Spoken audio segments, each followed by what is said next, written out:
morning. Good morning. It is a Friday edition of Glenn Clark Radio. Hail, hail, a different gang's all here. I am Glenn.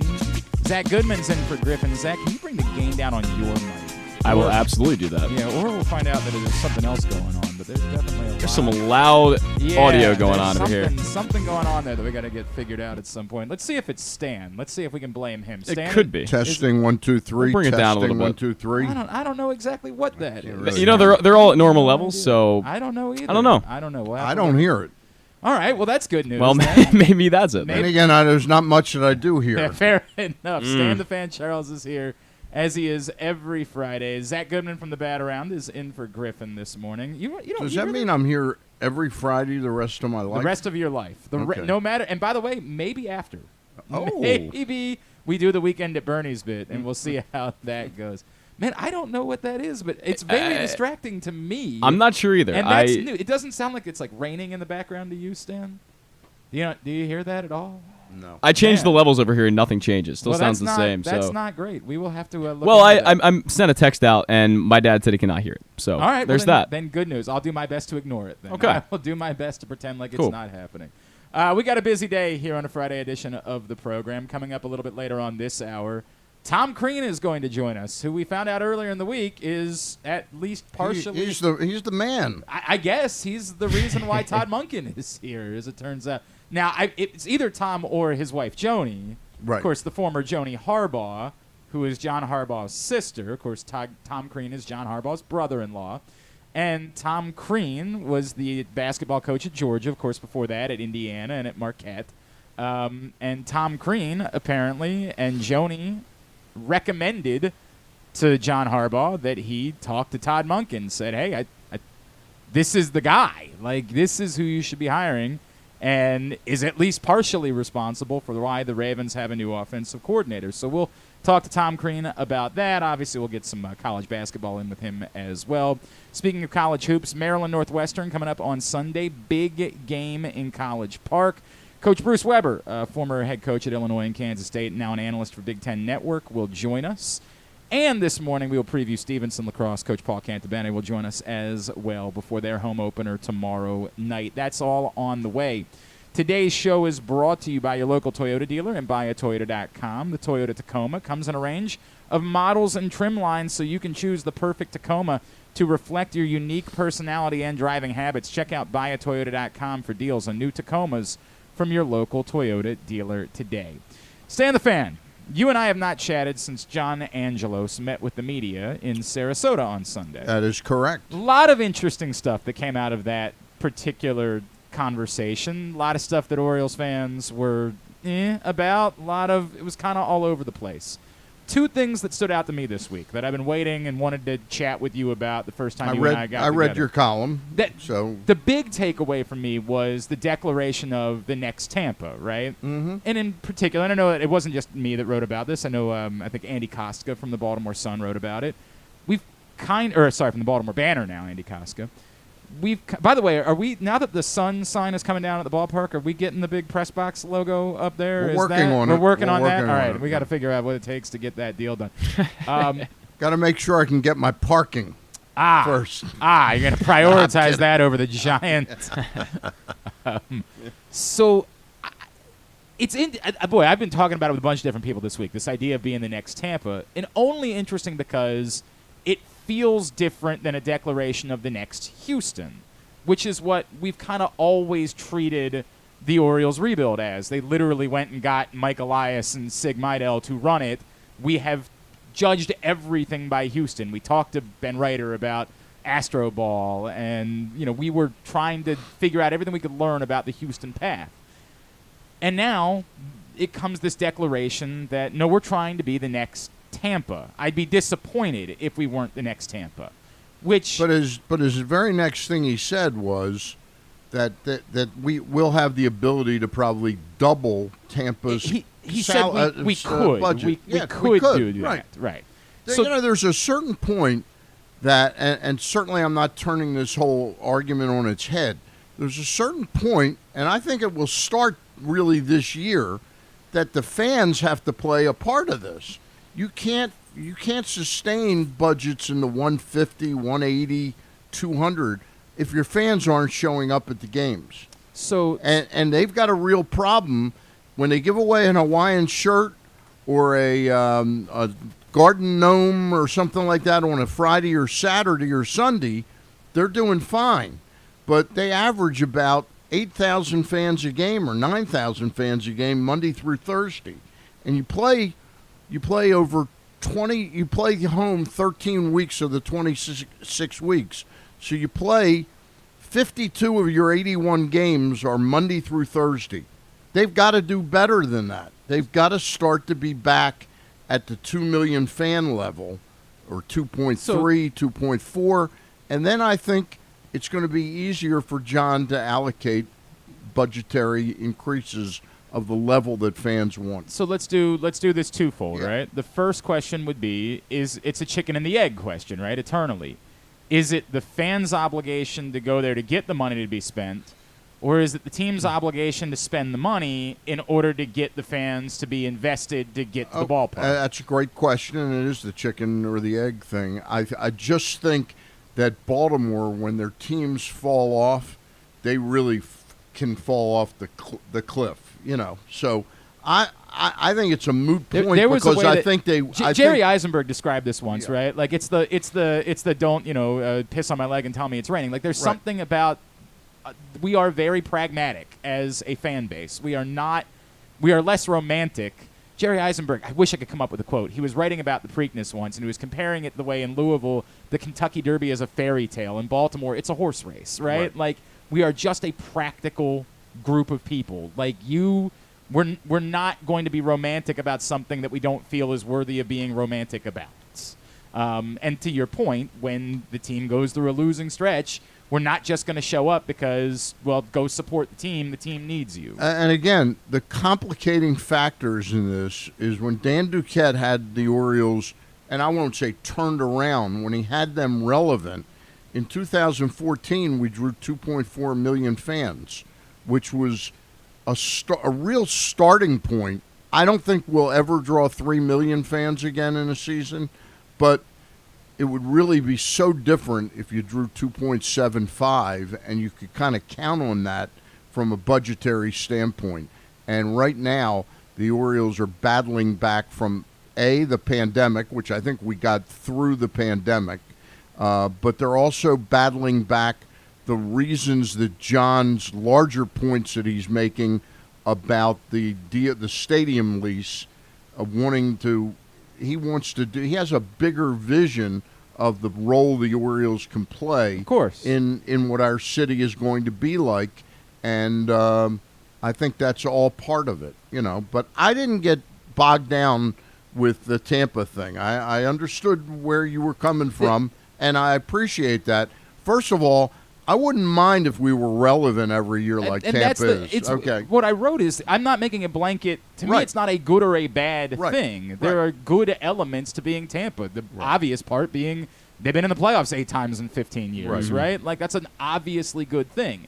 The concerning part, and part of this that I happen to have done 6 hours of radio and I was taking a bunch of calls about it, part of it that I got back was, but you're announcing your frugality ahead of time. Like, when you say specifically that you want to be Tampa, as I pointed out, Tampa literally has not been out of the bottom third in payroll, no matter what they've done winning. They've never said, hey, we're close.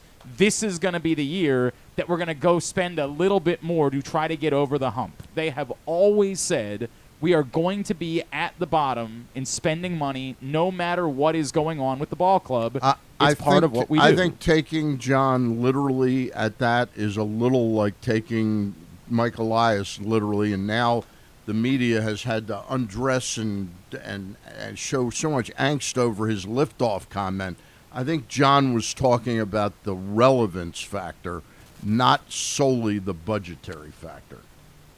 And I think his next statement when he said we'll have the ability, if we draw fans, to go way over what Tampa does. And remember, Tampa's still fighting. Yes, they have a disastrous stadium situation. There's a lot of problems there. There's no question. My big takeaway, and I wrote a piece the other day, and Luke's going to probably get it up hopefully today. My big takeaway was that John stepped up at all to talk. I mean, I think it was a good thing, and I said that. I appreciate him doing that. Yeah. I think that the more you can do that, the better. But if you followed John has not been comfortable in that role at all. And there are things that he clumsily says, like there are things that are awkward. He had a point. Look, let's get to the 10,000-pound or 60,000-pound elephant in the room. He was very clumsy in how he handled the Dan Connolly situation. That was clumsy. And the pandemic comments that he made on Sunday were very. I understood what he was trying to say. I got it, and I tried explaining that to people on the radio. I knew what he was attempting to say. Which pandemic comment? During on Sunday, it was. I listened to the whole 40 He brought up the fact that the Orioles would have been in a bad place had they been spending money, and I understand what he means. Gotcha, if they had been spending money. Yeah.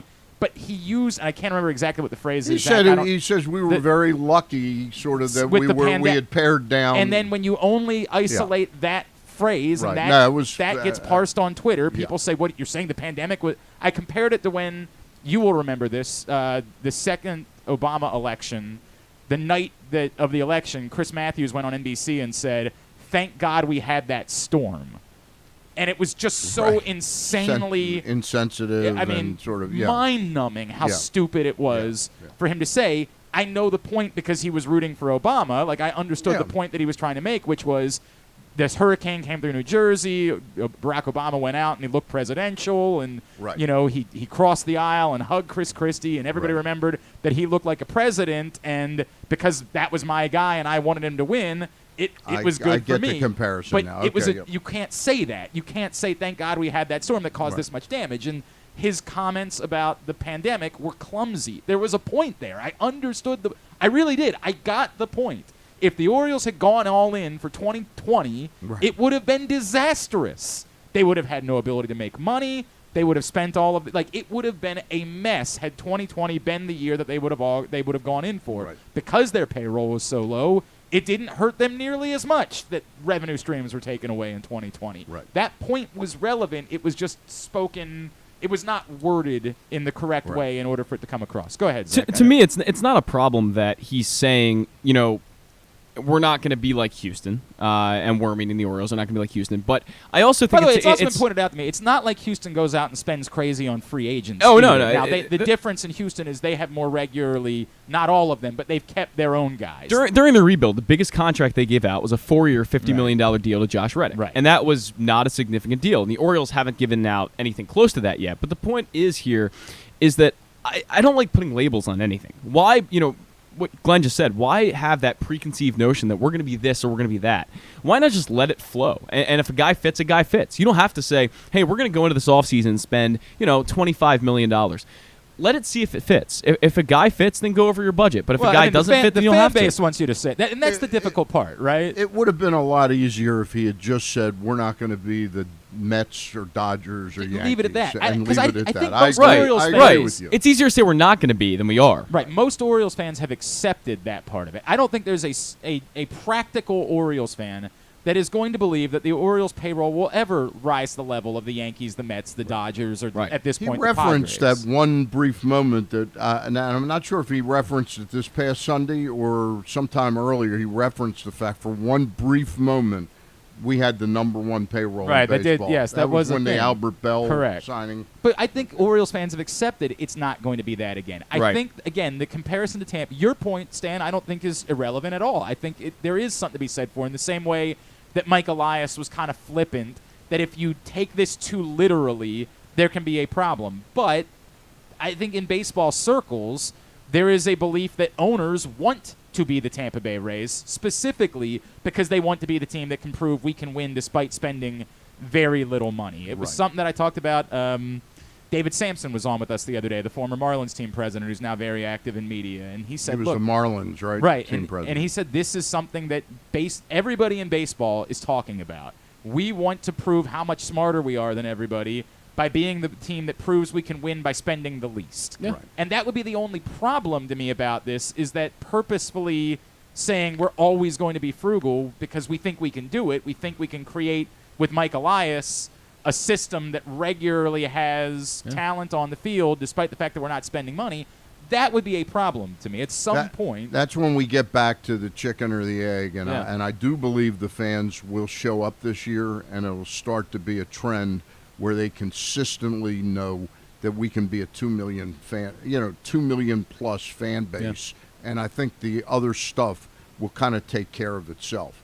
Because he did make the point that while at the major league level he wasn't investing, he was investing in an awful lot of other things. The Dominican, academies, the academy, yep. signing those players, Yep. which was money the Orioles never spent. Also, staffing up their analytics department with equipment. That equipment's not cheap either. But I think, again, my big takeaway was that he stepped up to talk, because I've talked to him about this, and I've mentioned to him every time we had coffee or a late night dinner and we're talking about things, I said, you need somebody. If it's not going to be you, and I understand you're not comfortable with it, president, you need like a president of the team, like Right. Larry Lucchino was for Edward Bennett Williams or Eli Jacobs. The fans want to hear from you. I know you've parceled out individual things. I think the vast majority were not taken in by his argument with Dan Connolly, which Connolly ended up stirring up more with his most recent column. I think they were saying, hey, my owner's finally talking to me. And I think there's something positive that comes out of that, because fans want to hear. I think there's an argument for that. It's not the sense that I got that was the big takeaway. The sense that I got with the takeaways were more directly and. Well, maybe it was my takeaway, because I know John. I consider John a friend, and I'm not above criticizing him when I think he deserves it. But I think that my takeaway was I've watched him since he was a 24-year-old, sitting behind his dad, and they were the rotisserie players. Like Tom Crean helped the Ravens get Todd Monken. We can thank Lou and John for Sid Fernandez.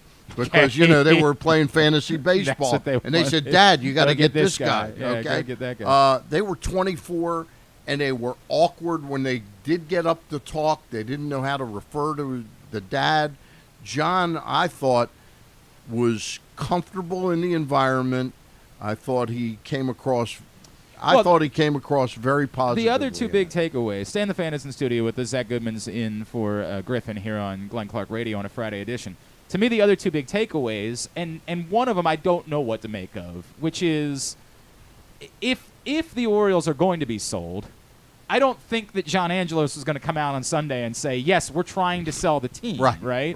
So when he says we have no intention to sell, I'm not sure exactly what to make of that. I have told you and I have talked about the last couple of weeks, his interest in this project and sort of combing that together with a few other things that I've heard recently has really suggested to me the opposite of they want to sell. Like, I have gotten the idea that John Angelos wants to run the ball club. Like, he wants to do this for a long time. Now, he referenced the idea maybe we could sell a piece of the team, and we've talked about that before, but he didn't reference that as much as it was asked of him. Sure. Yeah.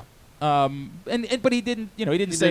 And those questions are not going to stop. I mean, as long as he owns the team, they will be asking him about that. Well, particularly until with the father's with Peter's health the way it is. And by the way, I'm sure you saw that the family sold the Tail of the Fox, the Fox shopping Tail center shopping center, which used to be the home of a very high-end restaurant called Tail of the Fox. I don't think which Peter owned and operated. Okay, I had no idea. I did not know that at all. But I did see it was a $15 million sale of that shopping center. Which, by the way, that number jumped off the page at me too. I didn't realize that shopping centers were still worth $15 million in 2023. That's the property where the restaurant was. Yes. Peter had. Do I know Peter? I don't remember who actually ran the restaurant. This is back in the 60s and 70s. But it was a high-end restaurant that Peter owned, and he, of course, being a smart businessman Peter was, he always owned the properties, Well, I have been in that strip mall because there's a Verizon store there. I've been there tons of time. In that part of the county, that was the Verizon store that I would always go to whenever I had a phone issue. I say this to say, are you leaning more towards the idea that ultimately it is John's goal to be the one who runs the Orioles for the foreseeable future? I think that's his goal.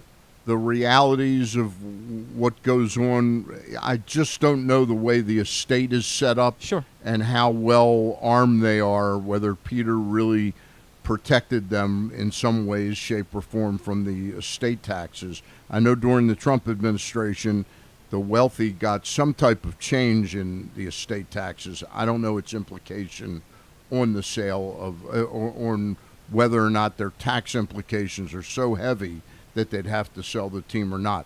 Clearly, John wants one of two things to happen. He either wants to hold on to it for a long term, or B, he wants to go out on a term where he has set something in motion with this deal with the stadium lease and the Place 365 concept of having reasons to go down to this part of town. We have a real problem in town. And I've talked to some people that have already, with the squeegee kids being ruled like sort of they're in smaller areas or confined to smaller areas. A lot of people say that a lot of white people that I talk to say that they're much more comfortable driving into the city now. So let me go to the next part of John Angelos's comments that was interesting, which was not an announcement of a commitment, but certainly parsing through it enough to suggest that Brandon Hyde, this question that we have been asking, and we talked about just last week with Ryan Ripken, about what his future was going to be without us knowing, because the Orioles are trying to keep it close to the vest. John Angelos says he's not, we're all here for the long term. We're vested. Nobody's contract is up in a year or two.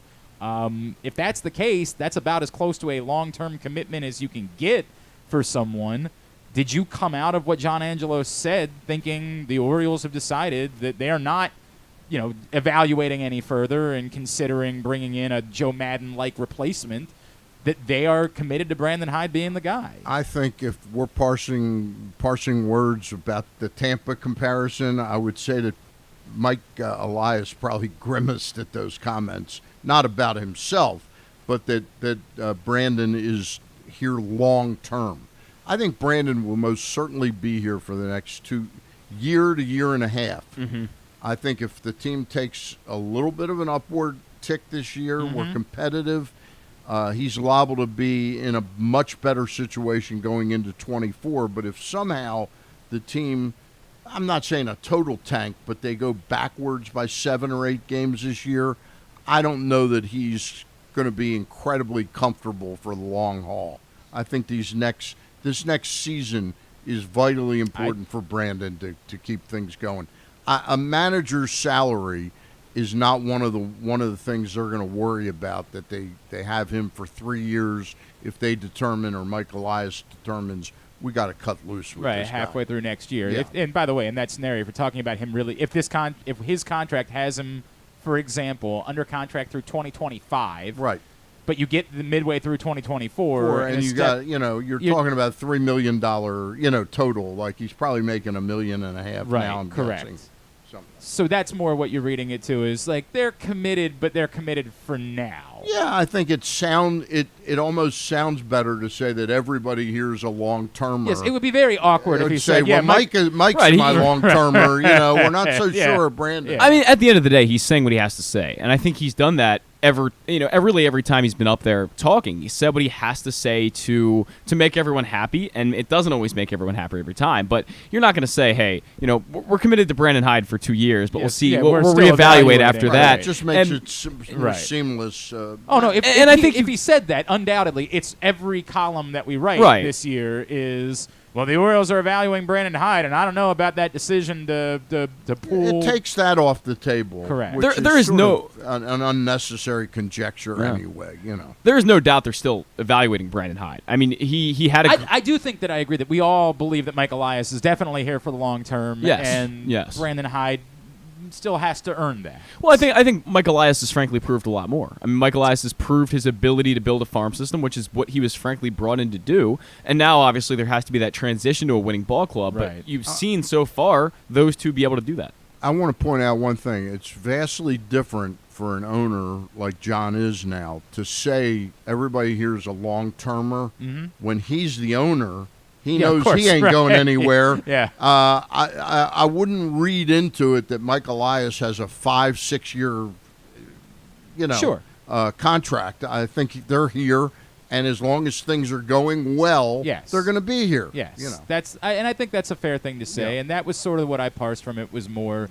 I don't think that it's an announcement that Brandon Hyde is going to be the manager for the foreseeable future. I do think that this is all still relevant to the point. If they go have the season that many people are hoping that they will have this year, I do think it would go a long way to at some point make an announcement of some sort that hey, we are long-term committed to Brandon Hyde if you believe that he is the guy to lead you towards winning a World Series. But for now, to just say, hey, look, man, we're all doing this together. This is the group. You know who the leaders are. That's what this is going to be. I'm good with that. My big takeaway and advice would be for John to make that kind of, and it doesn't have to be 37 minutes. It can be 15 or 18 minutes.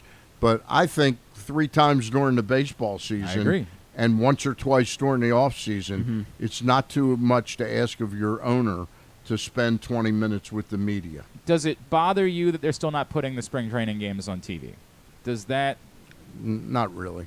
Not really. And believe me, I would love for them all to be on. That's an expense that they're not going to take in because they, and I get the expense part of it, but I would wish that he would see that there's a part of branding the team and getting fans excited is having more than 3 games on. I think if you did 8 or 9 games, nobody would be saying a word about it, and you're just not doing it. But the expense of it is, it's a great deal of money. I guess the problem with it is that, and again, he made the point to explain that the games are on in the afternoon. And no matter what our group thinks, there aren't going to be huge numbers watching those games. To play devil's advocate, though, you do have that Masson revitalization project that they did. They brought up the app. They revitalized the graphics. They made everything look a lot newer and made it feel a lot better. And obviously, there's still everything going on in court with that. But Masson took a more modern turn in the past few years. Why not try to include more on Masson? Where Paul and I have talked about this, where there's no baseball shows outside of 1 or 2 that they have every once in a while on Masson. What about some baseball programming where they have people being interviewed, or Mike Elias, or John Angelos, or Gunnar Henderson, whoever it is? It doesn't matter. Masson could use a little bit more programming as a whole. So, romantically or ideally, yes. Now, and Stan knows this from doing TV shows. I lost the TV show I was part of when the pandemic came. I remember watching it. So the answer that they would, if they really could tell you the truth, the answer would be the ratings don't warrant the amount of money we have to spend on the union specifically. Like, in order to produce TV shows, you have to hire a union. Whereas you can do.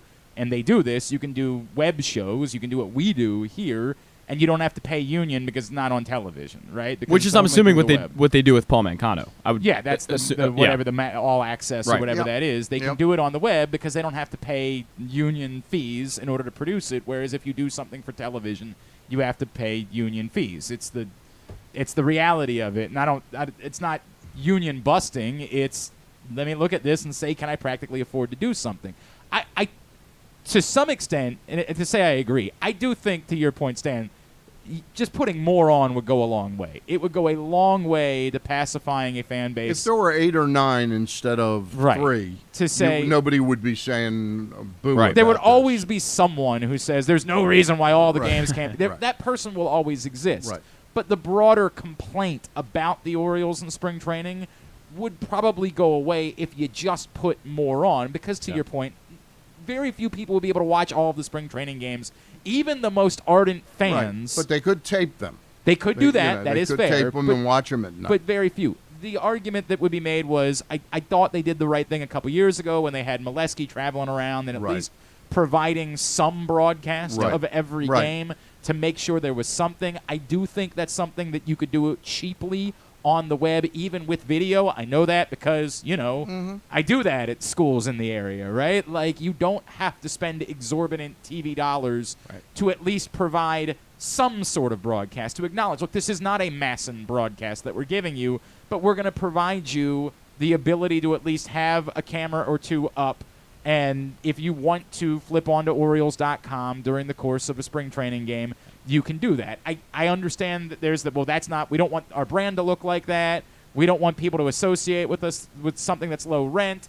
It is going back to the chicken and the egg. Right, like, which are you more concerned with, the way it looks or the fact that it's there at all? It is, and there is no definitively correct answer to that. Yeah. But well, I think people viewed it in a more negative light, especially in the rebuild years, compared to when they were competitive, because there are so many people that you're not going to be seeing on the Major League team who are going to be playing in these spring training games. Jordan Westberg, Colton Cowser, they're probably a few months off at this point, and that's who people really want to see. That's why they would watch. That's specifically why I would watch.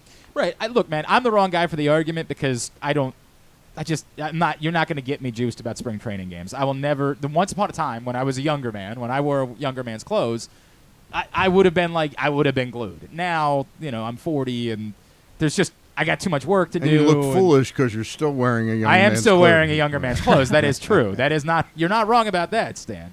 But I've got it. If I've got time, I'm going to say I'd rather watch.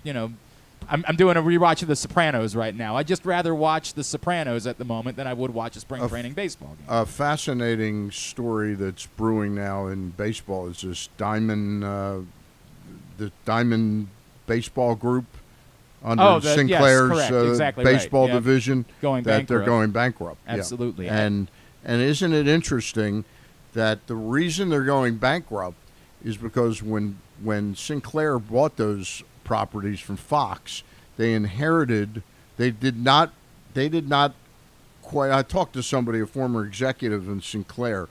He said that one of the things that they were always known for was being up on the most modern technology, and they didn't get the fact that they weren't going to be able to stream those games much cheaper eventually, and they inherited these TV rights deals that ironically are at the core of the Masson dispute. Is that Peter said, wait a minute, Masson was never intended to be paying rights fees of $70-80 million per year per team. To avoid that. Yeah. They're all going bankrupt now, and Peter's been, hit pillar to post with the fact that he was somehow cheap. Just the economics of it. Masson, as we know it, is probably in its last year or two. We have talked about this, you and I, about, and by the way, this has led to a lot of really fascinating think pieces this week. I read one at the 538. There's a lot, I don't know if you know this, so Major League Soccer, MLS, returns this weekend. Right. You will no longer be able to watch the DC United on NBC Sports Washington or on Channel 7 or wherever they were in Washington. Did not know that. They will only be available through Apple TV. Yep. That is the only way now to watch DC United. Now, I'm not trying to compare yet Major League Baseball to Major League Soccer, but file it away. They will still do national TV games. They still have deals with Fox and ESPN, and so there will still each week be some games. But the local fan base, that is a DC United will have to watch the game on Apple TV. And how much is Apple a month? I don't. Or can you even buy it by itself? I want to say $5. I could be wrong. Okay. So I know what they do for Friday Night Baseball, which is something they've had for free. I can watch Friday Night Baseball without having an Apple TV subscription. I don't have one either, but I know you can watch that for free. So I don't know if that's going to be the same situation. I have an Apple TV subscription every year when Ted Lasso starts. And then when Ted Lasso ends, I cancel my Apple TV subscription until the next time Ted Lasso comes around. Apple, that was Glenn Clark that said that, not Stan Charles. I pay for it. I want to make that abundantly clear. They do get money from me, but they've not put anything else on the platform that has said, I have to give them money. I have to keep HBO Max all year round because there's always something on HBO that I want to watch, right? They have not done that yet with me with Apple TV. They've had a few one-off things that were interesting to me, but other than Ted Lasso, they have not created a series. I know everybody loved the morning show. People were all in on that. It's okay. It wasn't my thing. Maybe have you watched Shrinking? I haven't watched Shrinking. That might be the thing. It's entertaining. But I know even when I cancel my Apple TV subscription, I can still watch. Like when the Orioles were on, on that Friday night game, the Melanie Newman game that they do on Friday nights, I was able to watch it. I heard she's not going to be back on that broadcast. She's, I think, doing stuff with MLB Network now. I think that's right. What's going on with Melanie? I don't know exactly what the plan will be, but the think pieces that I'm seeing is that's where this is going. Is that baseball at some point says we've got to figure out a way to not just Masson, but Sportsnet LA, all of these, the marquee network in Chicago. Right. We take all of these things and create this whatever this beast is. Yep. We still find ways to sell local ad revenue within those broadcasts. That's the imperative part, right? Because as we know, the best revenue has been the local TV revenue for baseball teams. It's why the Yankees have had such a it's not the stadiums don't hold more people in one city than the other. The stadiums are all about the same size. The disparity is. How many do we have any numbers on how many MLB packages are sold? You know, where you buy MLB TV. I'm sure we do, but I don't know off the top of my head. Well, I think it's part of the whole conversation here. Go ahead, Sam. No, but then again, there's the problem with MLB TV. If I buy the MLB TV in Baltimore, I'm blacked out of Oriole. Exactly. Yeah. Exactly. Correct. Well, the whole idea of streaming. Apparently, in 2020 was the last time we had numbers 3.5 million subscribers for MLB TV. It doesn't seem like go ahead, an awful lot. Well, the whole idea of streaming, I think, and why sports have started to adopt it, and probably why MLS is looking for it, is that you bring in a lot of younger viewers, people who don't have cable, people who aren't, watching NBC Sports Washington or Masson or whatever it is. But I think that baseball is going to have to make a much slower transition because they have a lot of older viewers compared to the MLS, where I've been to a lot of MLS games, and I can tell you the clientele is nowhere near as old as what it is at MLB games. So it would be a tougher transition for them to bring everything onto the streaming side and take cable out completely, but I would support it personally. But they have to do something here. They got to figure out what this to Stan's point, this is extraordinarily significant, this company, Bally Sports, the Diamond Sports Group, going into bankruptcy. They've got to figure out what the next step is because, it's something like half of the teams in baseball It's about, I think it's 14 teams. Yeah. Whose regional sports networks are And by the tied way, up. those teams are not going to get the money that they thought they were getting from their TV rights. Now, how it gets parceled out or what MLB will do for reparations to the teams, but, when the Angels sign Mike Trout, and then they signed Josh Hamilton, then they signed Albert Pujols. They signed Pujols first. Anthony Rendon. But they made all these signings. That money is significant to pay those people. Correct. It's the most significant money. Yes. It is. There's a little bit of national revenue. Right. There's, of course, your ticket sales. But the most significant revenue that you have is that you are in the second largest market in the country, and you are soaking up ad revenue dollars from the second largest market in the country. And I want to repeat that's what the Lerners saw after they knowingly signed the deal with Peter Angelos that allowed Peter to set the TV rights every 5 years. There was a reset provision in there, and it wasn't in Peter's best interest to get into astronomical rights fees deals.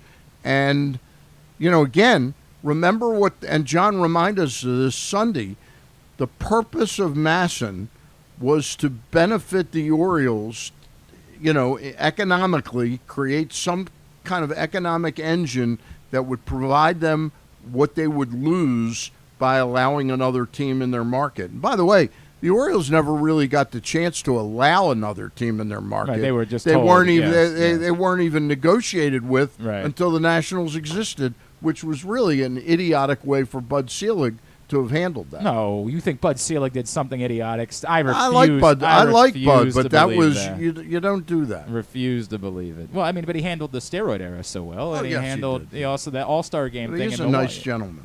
You know what? I've actually had some pleasant conversations with Bud Selig, but there were a few issues over the years.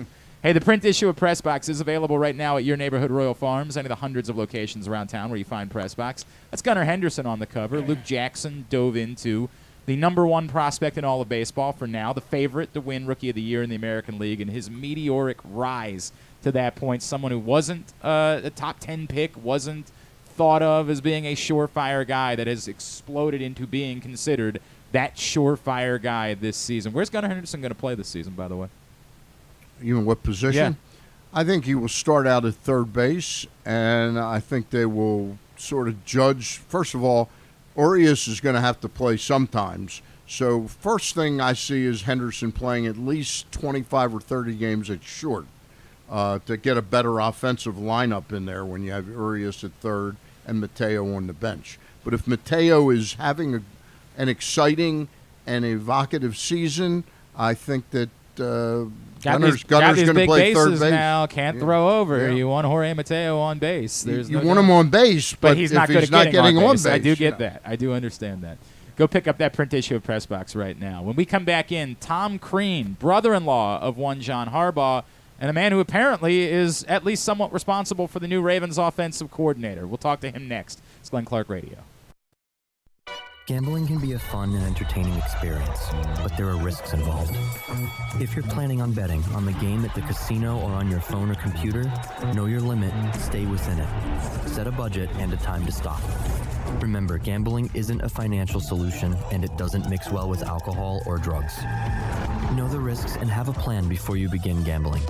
For free and confidential services, call 1-800-GAMBLER 24/7 or go to helpmygamblingproblem.org.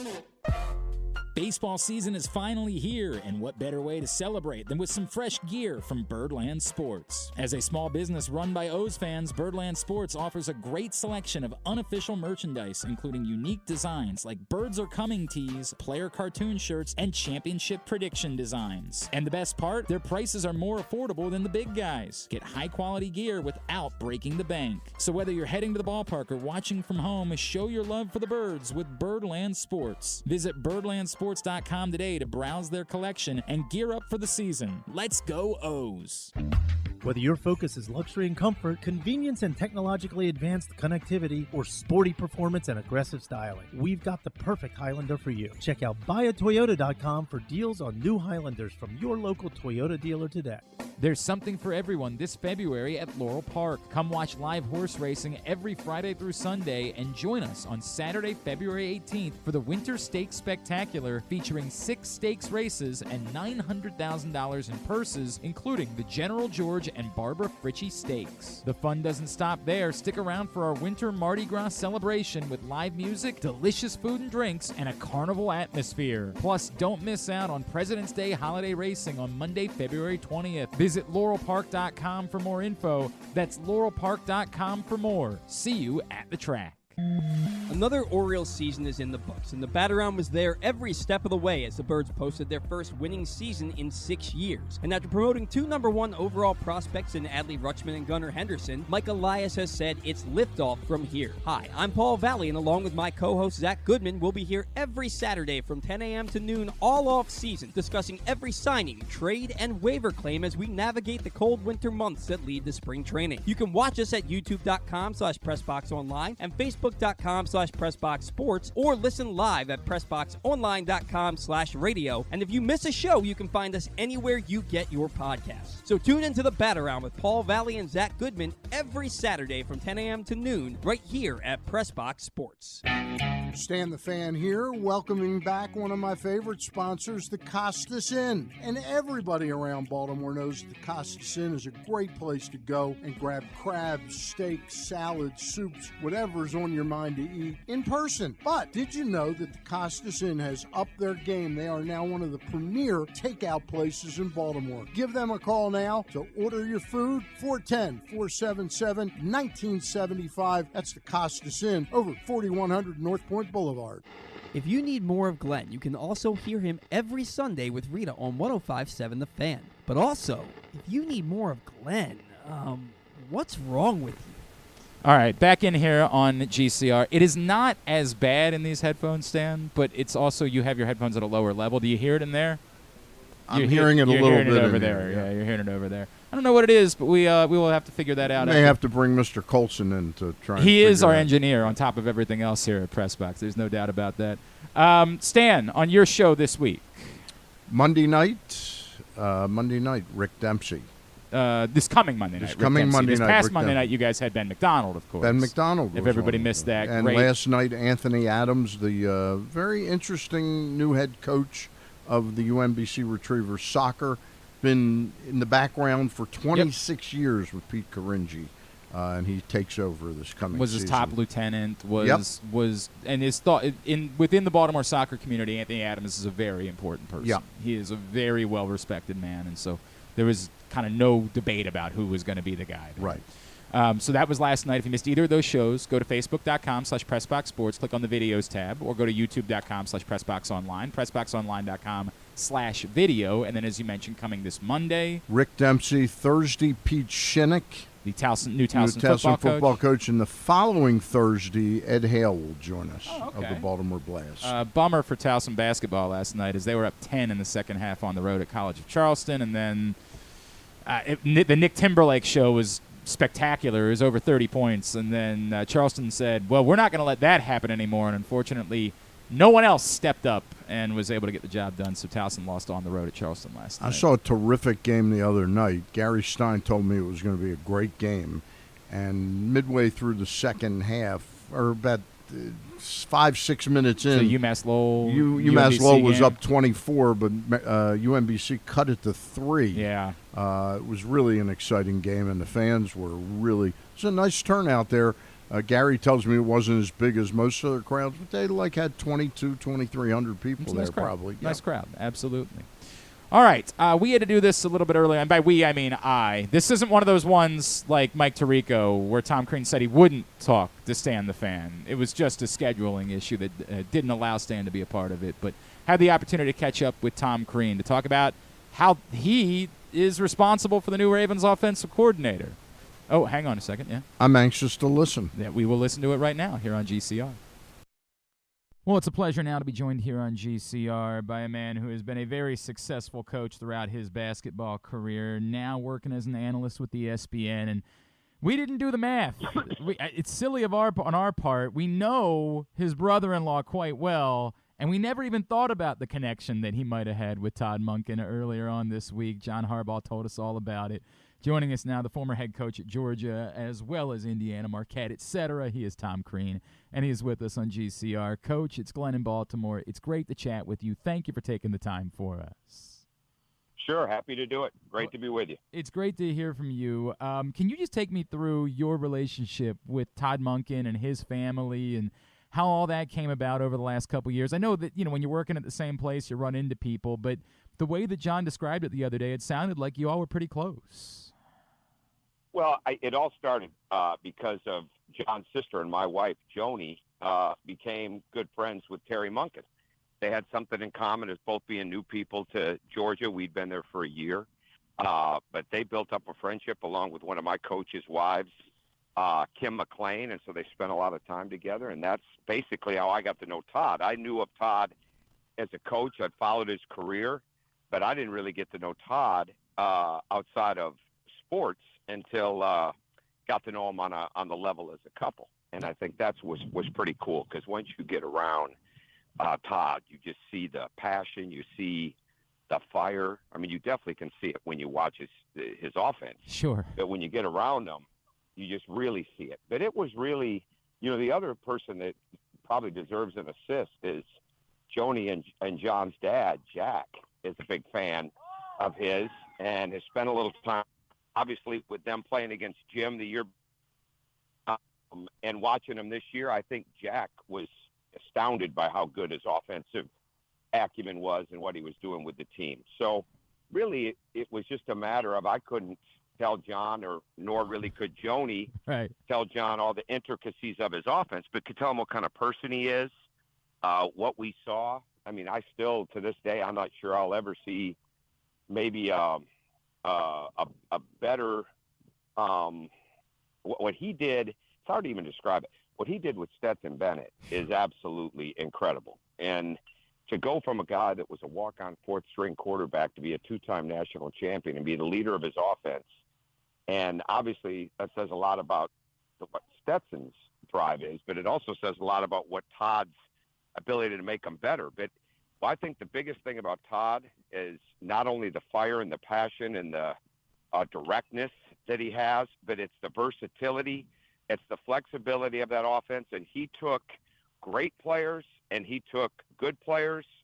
And in the case of a Stetson Bennett, he took basically an unknown player. Right. And he meshed all those guys into one of the great offenses in college football the last 2 years. Well, that's all we needed to know, Coach. No, I mean, it all sounds great, man. It all sounds incredible. Knowing, John, the way that you do, the relationship that you guys have as family, did you, like, when the wheels start turning, right, when maybe Joni mentions, hey, what do you think about Todd, do you think at all about what that relationship would look like and why it might be a particularly good fit with him and with John? Sure, because our loyalty's to John. I mean, that's family. I mean, that's where our loyalty is, whether it's John, whether it's Jim. And I think over a period of time and conversations with John, and especially with Joni, I mean, she would always brag about the Monkens. I mean, we've had other football friends.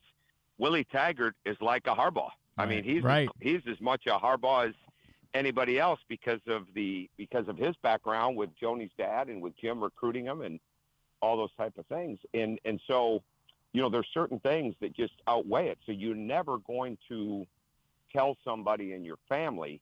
I mean, I don't want to recommend people I don't know very well to strangers, let alone tell somebody in my family something that I don't think is true. So I think that the fact that it was an easy for Joni and probably then once I was asked, it was easy for me to talk about what I saw from that view, and obviously we weren't there this year to see it. But Joni, still obviously keeps in touch with Terry, and I hit Todd here and there on different things.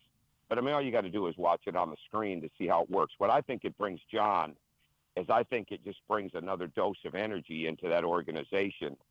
I think it brings complete flexibility. He's got an understanding of all the different aspects of offense that you could possibly want to run. I think what he did a phenomenal job of at Georgia is not only taking that talent that he had, but building a system around that talent that brought the most out of the quarterback. Now you're walking into a situation with one of the most dynamic players in the NFL and certainly one of the best quarterbacks to go with a lot of really good skill players. I think it'll be like a candy store in there when you look at the tight ends and you look at what they could potentially add in a draft or free agency with receivers and just building on it. And I think that's going to bring an energy to the entire place, and I think John's excited about that. He is Tom Crean. He is with us here on Glenn Clark Radio talking about someone he knows well, Todd Monken, and obviously someone he knows even better in John Harbaugh and that marriage now here in Baltimore. Coach, obviously it's different sport to sport, but there's something that all coaches know. It's leadership. It's, that role. Knowing what you know about Todd as a person, can you tell me more about what he brings as a leader and as someone that is going to be working with these guys on a day-to-day basis? Well, first off, he's been a head coach. And when you've been a head coach, John and I have this discussion a lot, right? Like when you've been a head coach and now you're in a position, it can go the wrong way, right? Like you can all of a sudden, when you go into a position where after you've been a head coach, you can come in and, well, you want to prove that your way works, or maybe you're not as locked in. John's been very fortunate to have guys that have never been like that, right? And at least not in the most recent future. He's had guys that were really locked into making the Ravens better. And I think that's exactly what you're going to have with Todd. He's been a head coach, so he knows what that seat's like. He knows what those decisions are like. But he's also been a highly successful coordinator. And, I think at the end of the day, John obviously knew who Todd was. This wasn't some quality control assistant back in the video room that no one had ever heard of him. This is one of the top offensive coordinators in the game, and he'd had NFL success. I mean, look what he did in Cleveland. He had success in Tampa. So, I mean, he knows what he's doing. I think what happened at Georgia is he was able to take an offense that was a certain way, which was plenty good enough, but it wasn't extraordinary, and it wasn't record-setting, and it wasn't national championship maybe level, and that's what he put in there. And I think because that system is so strong of the way he has flexibility, I think that's what's going to serve him so well in the NFL. I think he's a risk taker, but it's not risk based on a wish list. It's risk based on what he knows. I think he is a decisive leader. I think he's I don't think there's going to be any issue with clarity. I don't think there's going to be any issue with this is what he wants. I don't think there's going to be any issue with energy. And I don't think there's going to be any issue with accountability. I think those are all things that stand out in his leadership to me. Do you have a sense, Tom, just, you're obviously you're around John a lot, and you see what's driving him this deep into his career, having already won a Super Bowl, but the ability to allow someone to be that guy, to lead that group, right, to not meddle, to not get in the way. Do you feel like it's important for someone like Todd that he knew he was coming somewhere where that wasn't going to be the case with his head coach? Well, the bottom line is this, and I didn't give Todd this advice, but I would give him this advice. I'd give anybody this advice working with John. You need to communicate with him. John is a communicator. John is not, let me go sit in the office and let everybody do their job and I'll see the product on Sunday. John has conversations. John is a management by wandering around guy. John is going to go to different meetings and pop in. John is going to sit in the lunchroom or in training camp, and he's going to sit with a diverse group of people. It could be his players. It could be the film guys. It could be analytics. It could be his coordinators. John is a hands-on, communicative, energetic. There's very few surprises. Where you're going to have a problem with John, okay, is if you don't want to communicate. And I don't mean this with Todd. I mean this with anybody in general, because I think communication is obviously one of Todd's strengths, or John wouldn't have hired him. You're going to have a problem with John if you try to silo, if you are not a listener, okay, if you don't have empathy for others, and if you don't have a real desire to get to know your players for more than what they just do between the lines. And I think John has done a masterful job of having a energetic, I don't want to say collegial mindset, but it's almost like it's his business, but you'd be hard pressed to find people that haven't played for John that still don't have a very strong affinity with him. I'll give you a great example. I ran into Sean Landetta in an airport. Wow. And we flew on the same plane coming back to Tampa, because I live in Florida and he was coming on a visit. He hadn't played for John since he was with the Philadelphia Eagles. Right. His reverence for John was still so strong, it blew me away. And they haven't probably even seen each other in a long time. But see, John's like that. And fortunately for me, my father-in-law was like that. Jim is like that. When you are close with them, there's a strong bond. And I think when you try to do it on your own, that's when you get in trouble with John. Or when you don't keep him informed or you don't communicate with him, that's when you get in trouble with John. It's fascinating. But Sean Landetta, of course, Towson football legend, so we still have a lot of affinity for him up this way. Coach, if I could I've got you. There are legendary stories about the competitive nature of the Harbaughs, and you're around them a lot. I'm wondering, when you guys get together, what is it? We've heard stories about basketball. I don't know if maybe racquetball. What is the thing where maybe you guys are the most competitive when you all get together for a family event? Well, it's not really me as much as Jim and John and Joni are very unique. I'll just leave it at those three. They are really unique in the way Joni's really got the attributes of both of them, right? And there's a huge competitiveness. I see it in my wife when she's playing tennis now, and it's never recreation for her when she's playing tennis, like she's trying to win it. And so I don't know if it would be, it's not like there's an organization of all these activities that everyone's going to try to win in. It's just random things. And it could be an argument. It could be trivia. It could be, you name it. And I think when people are around them, you feel it. So it makes the competitive juices kick in to the point where you're almost looking for things to compete in. But I think the biggest, I don't think there is any one major area. I think they're all three highly competitive people that are very smart. And I always say I got the best looking one. Right. Yeah, sure. But the bottom line is, Super Bowl week was something else, but the last possession of the Super Bowl was so excruciatingly hard for Joni's mom and dad, for Joni, for me, my kids, I'm sure for Sarah, Jim's wife, Ingrid, John's wife. But but the competition level between those two, it was never going to shut off, right? And you walk out of there and one won and one lost, and you feel happy for one and you're just devastated for the other. But at the end of the day, that was pure competition to the two of them. I'm imagining. Coach, I'm like imagining them suggesting that everybody plays like Pictionary, and you just being like, I'm going to leave you guys at it. I'm going to let you guys go ahead and have this one. Maybe I'll go get a cup of coffee or something right now. Yeah. You got to if you've planned out a competition or if one breaks out, you got to clear the schedule because it's not going to be over. It's really not going to be over till I'm not even sure it's over if Jim wins. He may want to win again. Same thing with John. That's awesome. John wants to win as bad as Jim. He just sometimes does it with a little bit more of a smile on his face. Okay, Jim's a little bit more hardcore. Yeah. But they're both going to.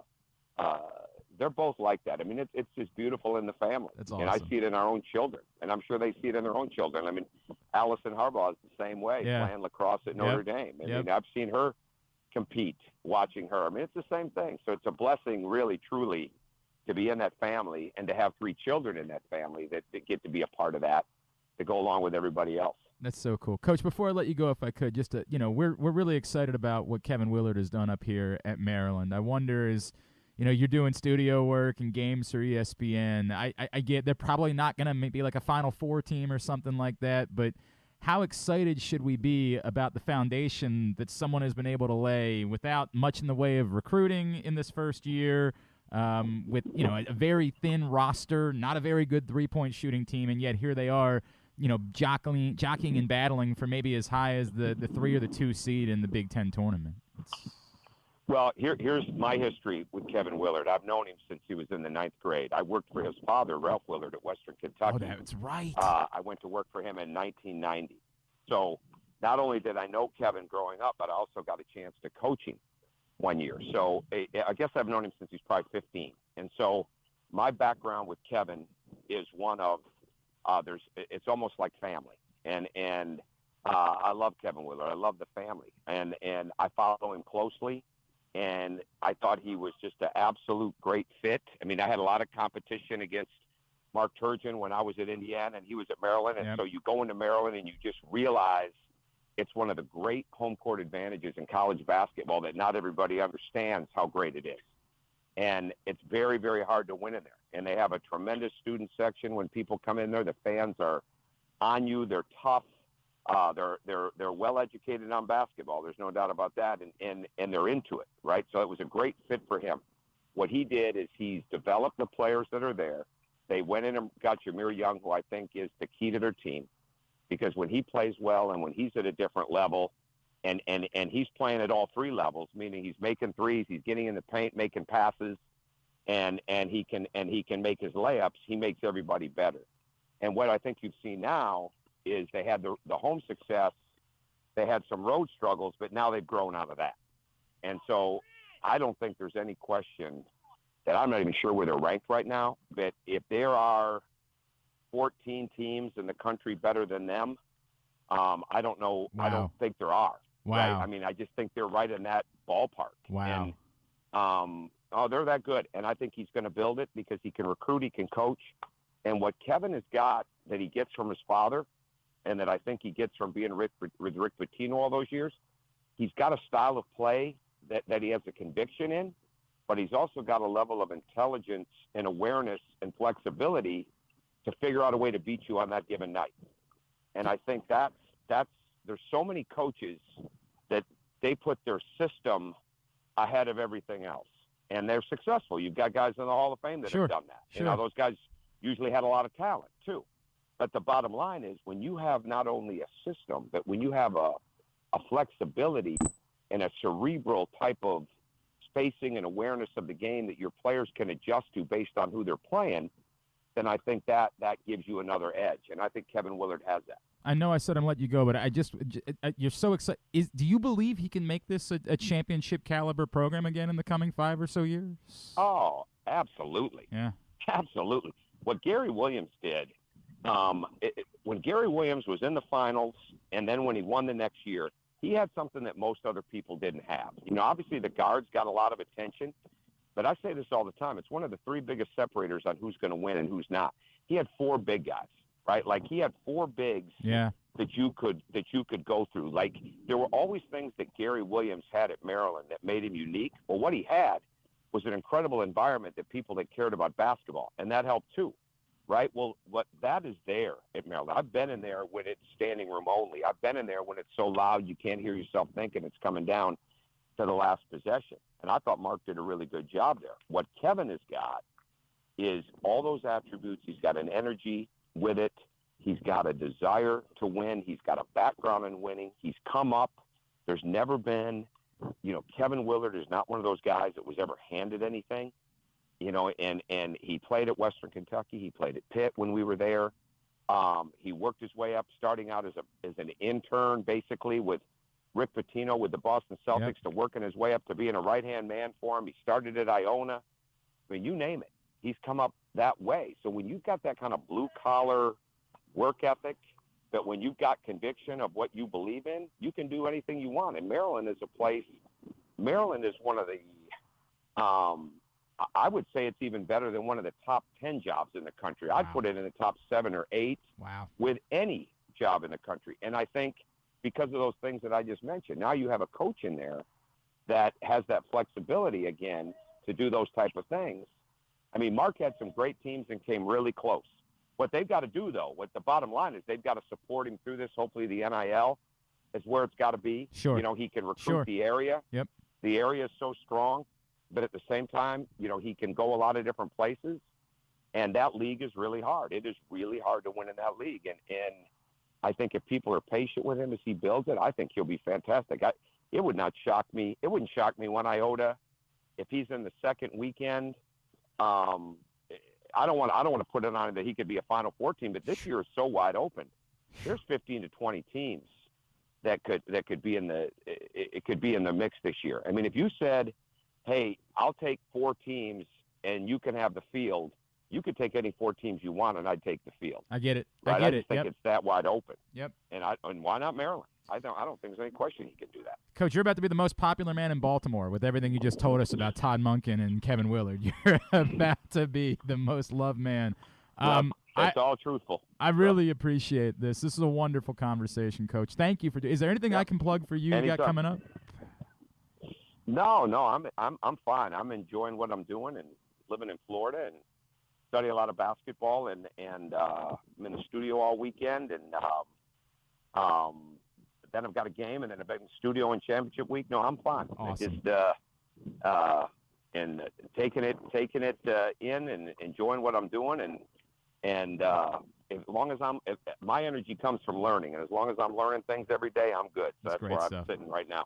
Coach, the best to you and your family. Thank you so much for doing this. Anytime. You're very welcome. Anytime. Great stuff with Tom Crean. Yep, it springs. That was fascinating. You know, his take on the explanation about how this happened with Todd Monken is really fascinating. But then when you got into the Kevin Willard stuff, okay, that so he's known Willard since can I pull the curtain back? Yeah. That I was so prepared to talk about Monken, right? That as an interviewer, I have to admit I didn't do my due diligence, right, to find out the Tom connection Crean's of Ralph relationship. And so I was really just asking it because, look, the man is a highly successful coach. He's been to the Final Four and now working as an analyst. I knew he'd have some thoughts about Kevin Willard. I had utterly blanked on he was working with Ralph at Western Kentucky and I Pitt had no idea when Kevin was playing. Yep. And ended up obviously being another entire interview. I always find the coaching trees in college basketball really fascinating. There are tentacles everywhere. No question. You know. So great stuff. Great interview. Great stuff with Tom Crean. Really appreciate him taking the time for us, and that was tremendous. Obviously, look, these are people that he is connected to, and so of course he's going to be very high on them and believe in what they're capable of doing. But describes the Maryland job as what he thinks a top 7 job in all of college basketball, and for him when he was at Indiana, what it was like competing there and why he thinks so highly of it. And we've seen those. Obviously, the Purdue game last week was a reminder of what Maryland can be when the team is clicking, when there's something to support this fan base is as rabid and as electric. Kind of like the Orioles. There is something to be said for that comparison, right? We were just talking about that earlier in the show. There's absolutely something to be said for it. All right, Stan, when we come back in, by the way, gambling can be fun, but you should set a limit, stay within it. Remember that if you or a loved one has a gambling problem. I'm already through my limit already for the year. But you don't have a problem. You're just you can control it, right? Like you're you're going to end up going, well, you might need to call 1-800-GAMBLER 24/7. I'm already through my limit. Go to helpmygamblingproblem.org.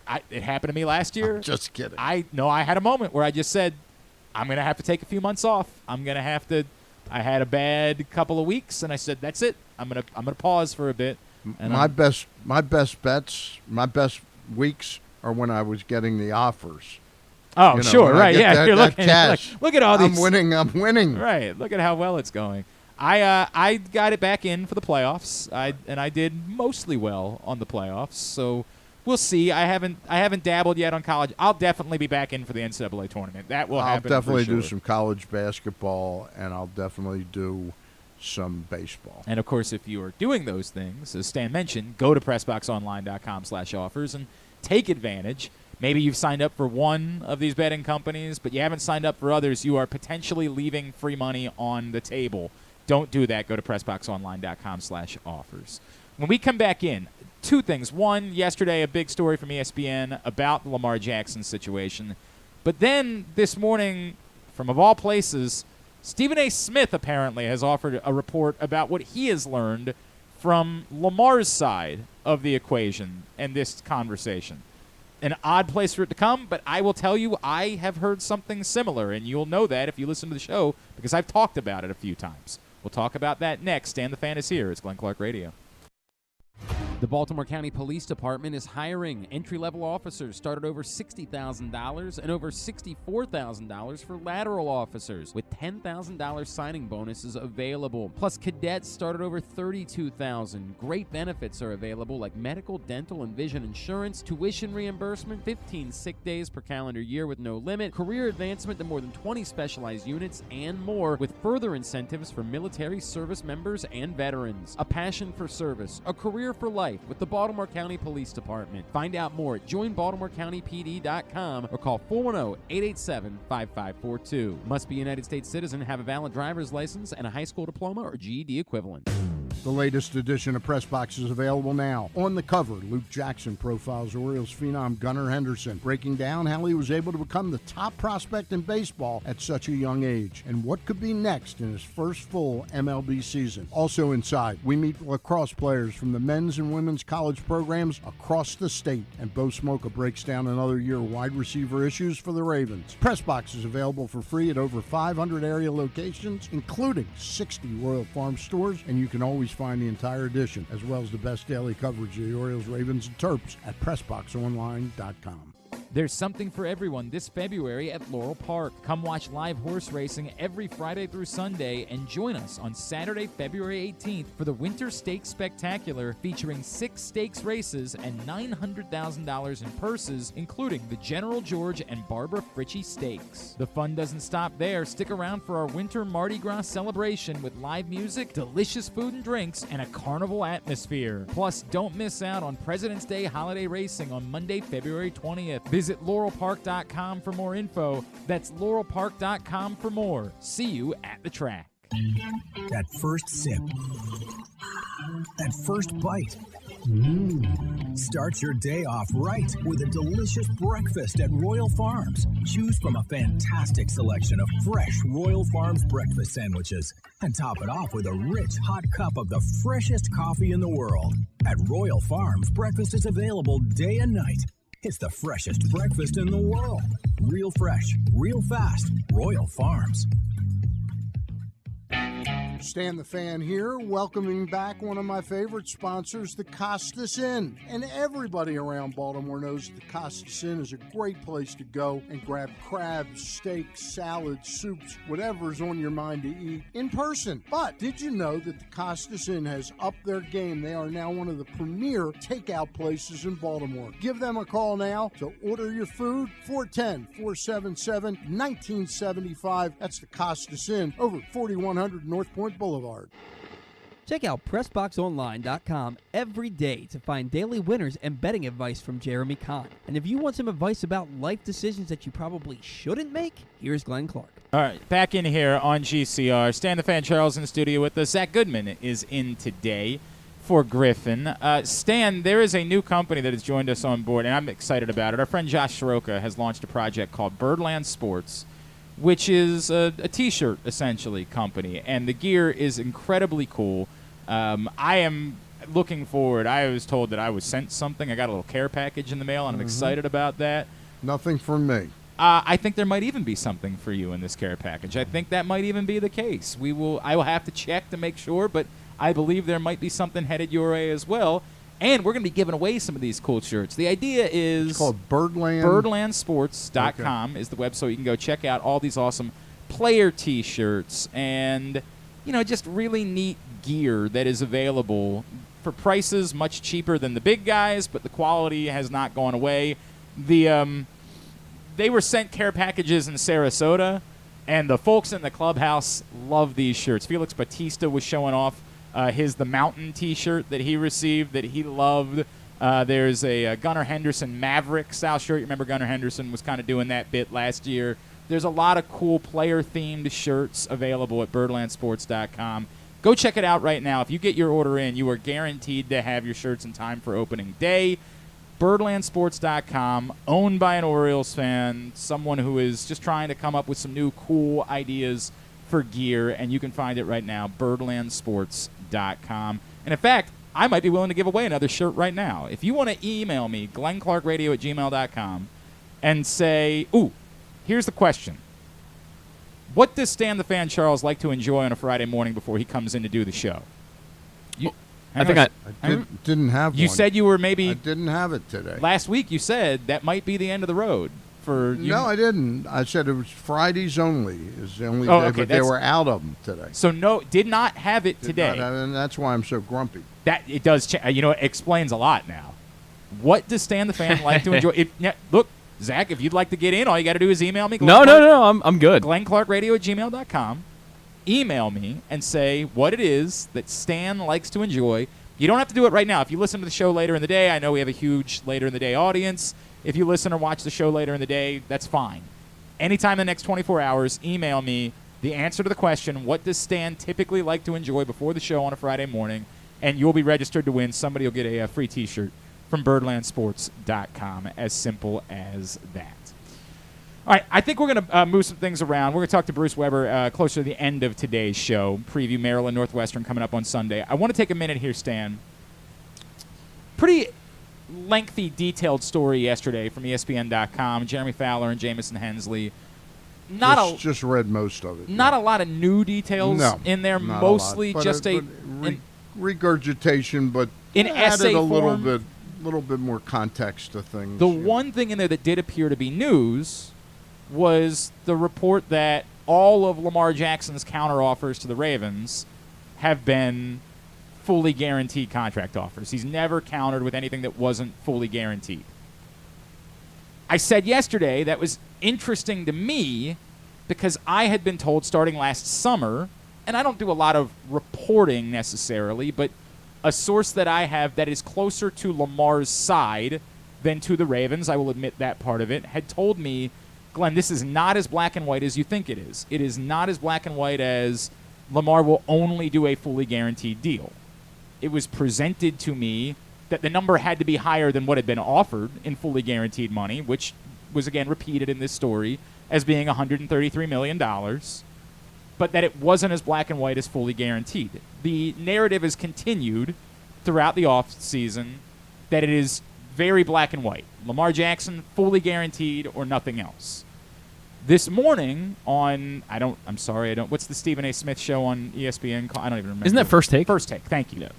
This morning on First Take, Stephen A. Smith, and I just was sent the clip by our friend Paul in Orlando, says that he was in touch yesterday with Lamar Jackson's camp, and they say they have never requested a fully guaranteed contract from the Baltimore Ravens. Interesting. Extremely interesting. And I get it, it's Stephen A. Smith, so we're quicker to maybe kind of be dismissive, but unlike some people, Stephen A. Smith does have an extensive reporting background based on his time in Philadelphia. And while I think he does things for attention sometimes in his opinions, I would still be surprised by him flatly making something up. I don't believe that Stephen A. Smith would simply say that for the sake of saying it. Now, the truth, of course, is somewhere in between these two things, right? Jeremy Fowler, Jamison Hensley report yesterday that all of Lamar Jackson's counteroffers have been a fully guaranteed contract. Stephen A. Smith says today Lamar's camp tells him they've never asked for a fully guaranteed contract. So we're at literally all or nothing on these two sides. Presumably, there's got to be something in between there. I can't fathom how both things could possibly be true. The more this goes down the road, I'm reminded, do you remember the situation? Remember when the Orioles were the Ravens ancillary programs were on Masson? I do, yes. And do you remember why they went off? Do you remember the I remember story? There was Dick Cass went down to negotiate with Peter to continue the deal or renew the deal. And he said, I don't want to talk to you. I want to talk to Bisciotti. And Bisciotti said, that's not the way I do, through Dick Cass. Yeah, Dick does this for I us, handle right. these things. And they never got the Orioles ended up walking away from it. And it probably wasn't really smart for the Ravens to leave Masson at the time. I tend to agree. But the one thing you don't hear is Steve coming into this at all in any way, shape, or form. And to me, that's the last way that this is going to get done, is he has to at some involve point, this himself. has to be... It has to be... if Eric is there at the meeting, right. I can't... But Steve has got to come down. Send me a favor. I guess, can you hand me that microphone? I am being told that people can now hear this static that we're talking about over the broadcast. So I just want to see if I can pull up the other mic, if you don't mind, and see if that makes it any better. Sure. And see if we can't. Much better. Drastically better. Yeah. We will just go with this until we figure out. So it's got to be mic 2. That's the problem. I don't know what the answer is, but we'll give you too much. All right. Can we pull it over there and make it easier? Yeah. All right. There's something to be said for that, Stan. And I think, and if nothing else, to show the player, you have a unique situation here. This isn't dealing with Drew Rosenhaus or Lee, what's his name, Lee Steinberg. This is a player who doesn't have a great deal of experience doing this, and this is not a knock against him, his ability for what it's to do worth, it. The NFLPA is multiple people they are involved in this. Well, I was going to ask, who is this camp we keep referring to? Who does that consist of? His mom, I'm assuming. His family. Okay, yeah. His family. Family, and I'm sure there's an attorney involved in it. And Diana Rossini gave a little bit more context to this yesterday in saying directly, not even like in the past it's been said they're advising him in the process. She is suggesting that they are someone, they being the NFLPA, someone within the NFLPA is, I've been told the same thing, directly involved, as in like handling part of the conversations in almost not an agent capacity, but in a at least intermediary capacity in this process. Well, I'll go one step further than that. I had somebody who I know, a local attorney, who texted me about week 3 of Lamar's injury, and he just texted me. I won't use the exact word. He goes, Lamar is effing the Ravens. And I go, what are you talking about? And he goes into this whole thing that because Lamar doesn't have an agent, the NFLPA has their hooks into him as the guy who can change around the concept of the franchise quarterback. So I ran that by my friend Rick Schaefer, who was a former major scout that dealt with nothing but NFL players. He said that's BS. He goes, the franchise quarterback, the franchise ability that a franchise has is not, first of all, it's not only for quarterbacks, it's for any player they want a franchise tag. Correct. It's been collectively bargained.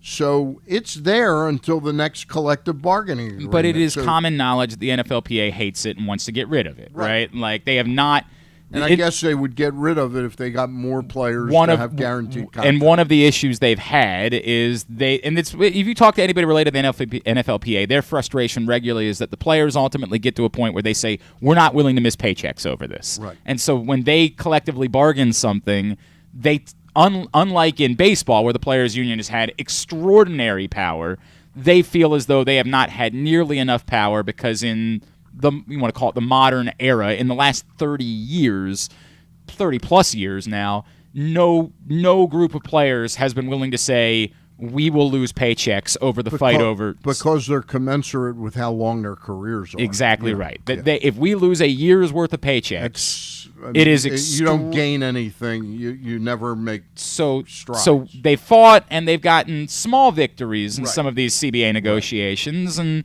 they got, like, for example, obviously drastically, off-season changed drastically in the last CBA negotiation and limited the number of padded practices you could have. 2-a-days are now completely gone. They have had small victories because, for the most part, the teams, that didn't cost them their bottom line. And the teams, they said, look, the coaches all want this stuff, but it doesn't change how much money we're making. Yeah. Like, we're not going to fight over this. That's not worth it. So the teams are willing to give up. So the bottom line, as I get back to it, is... I think at some point Steve Bisciotti has to, I use the term in my column that is going up over the weekend or today, step up, and talk about this, number one, be more transparent. I'm not saying negotiate directly through the media, but be a little bit more transparent. Did you think anything in there was them doing that? There is an opinion that has percolated in the last 24 hours that given the length of this story, that it wasn't necessary.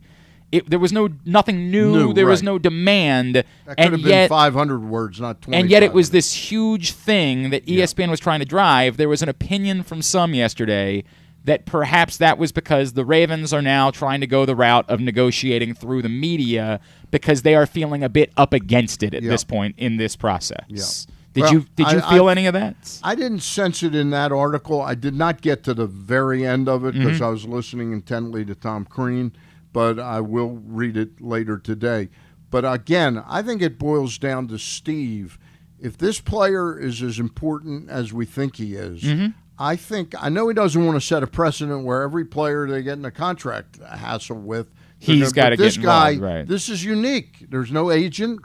I think the human relationship, and I'll tell you what, Eric has, and I don't doubt Eric has a great relationship with Lamar Jackson, but it's been that relationship. It's not working. It's not working. It's not working. It's not working. Right. Because at the end of the day, Eric carries the water back to Steve and says, "Well, he wants this."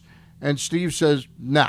But it was so easy for us to kind of figure that if the answer was Lamar Jackson was hell-bent on fully guaranteed, and Steve Bisciotti directly is the one that says, look, I've got to go back to these owners' meetings. I've got to be the one that walks in, and they're going to look at me and said, why'd you fold? Why didn't you hold the line for us?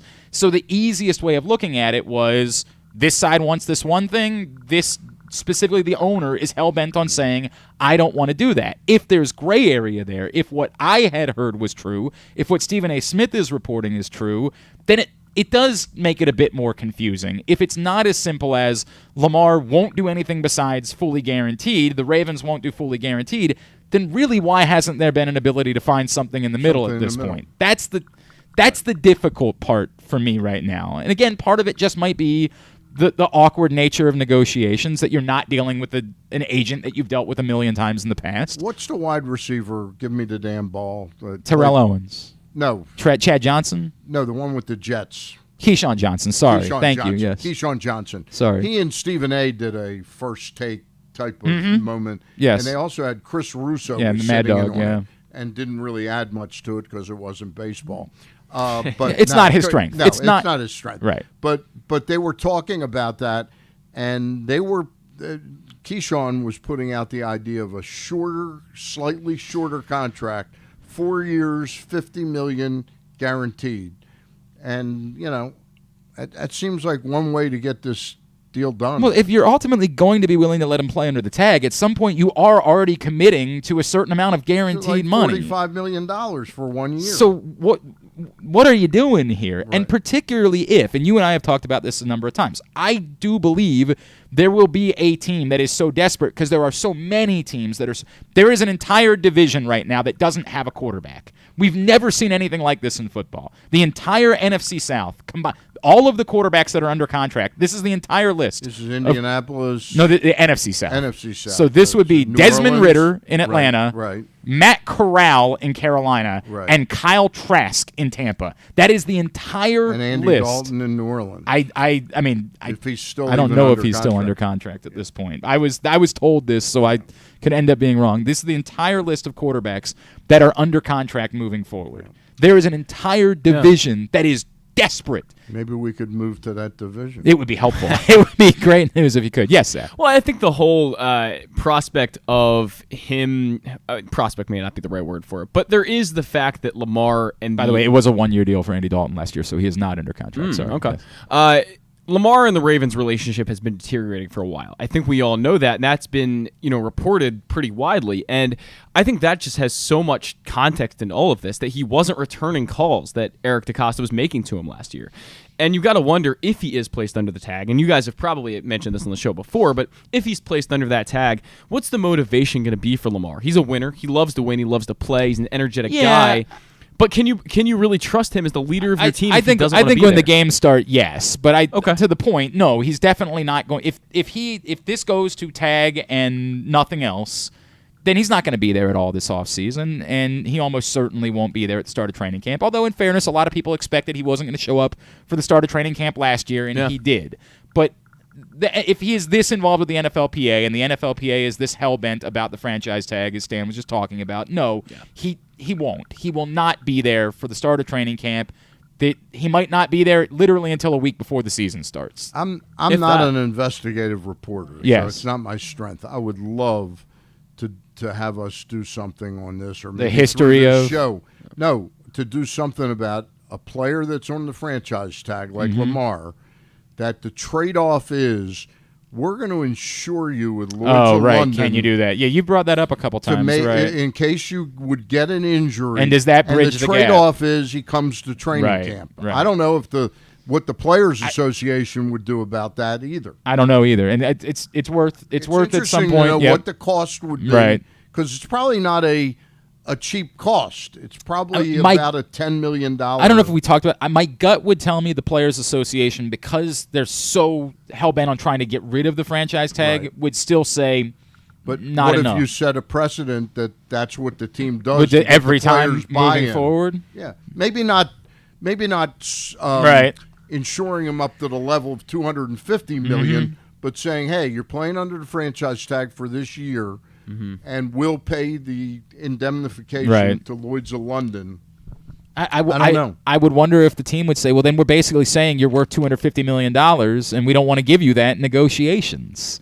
No, because I'm not saying you'd go up that high with the insurance. It would ensure he would be paid $45 million by the team, or $43.5, maybe $100 million.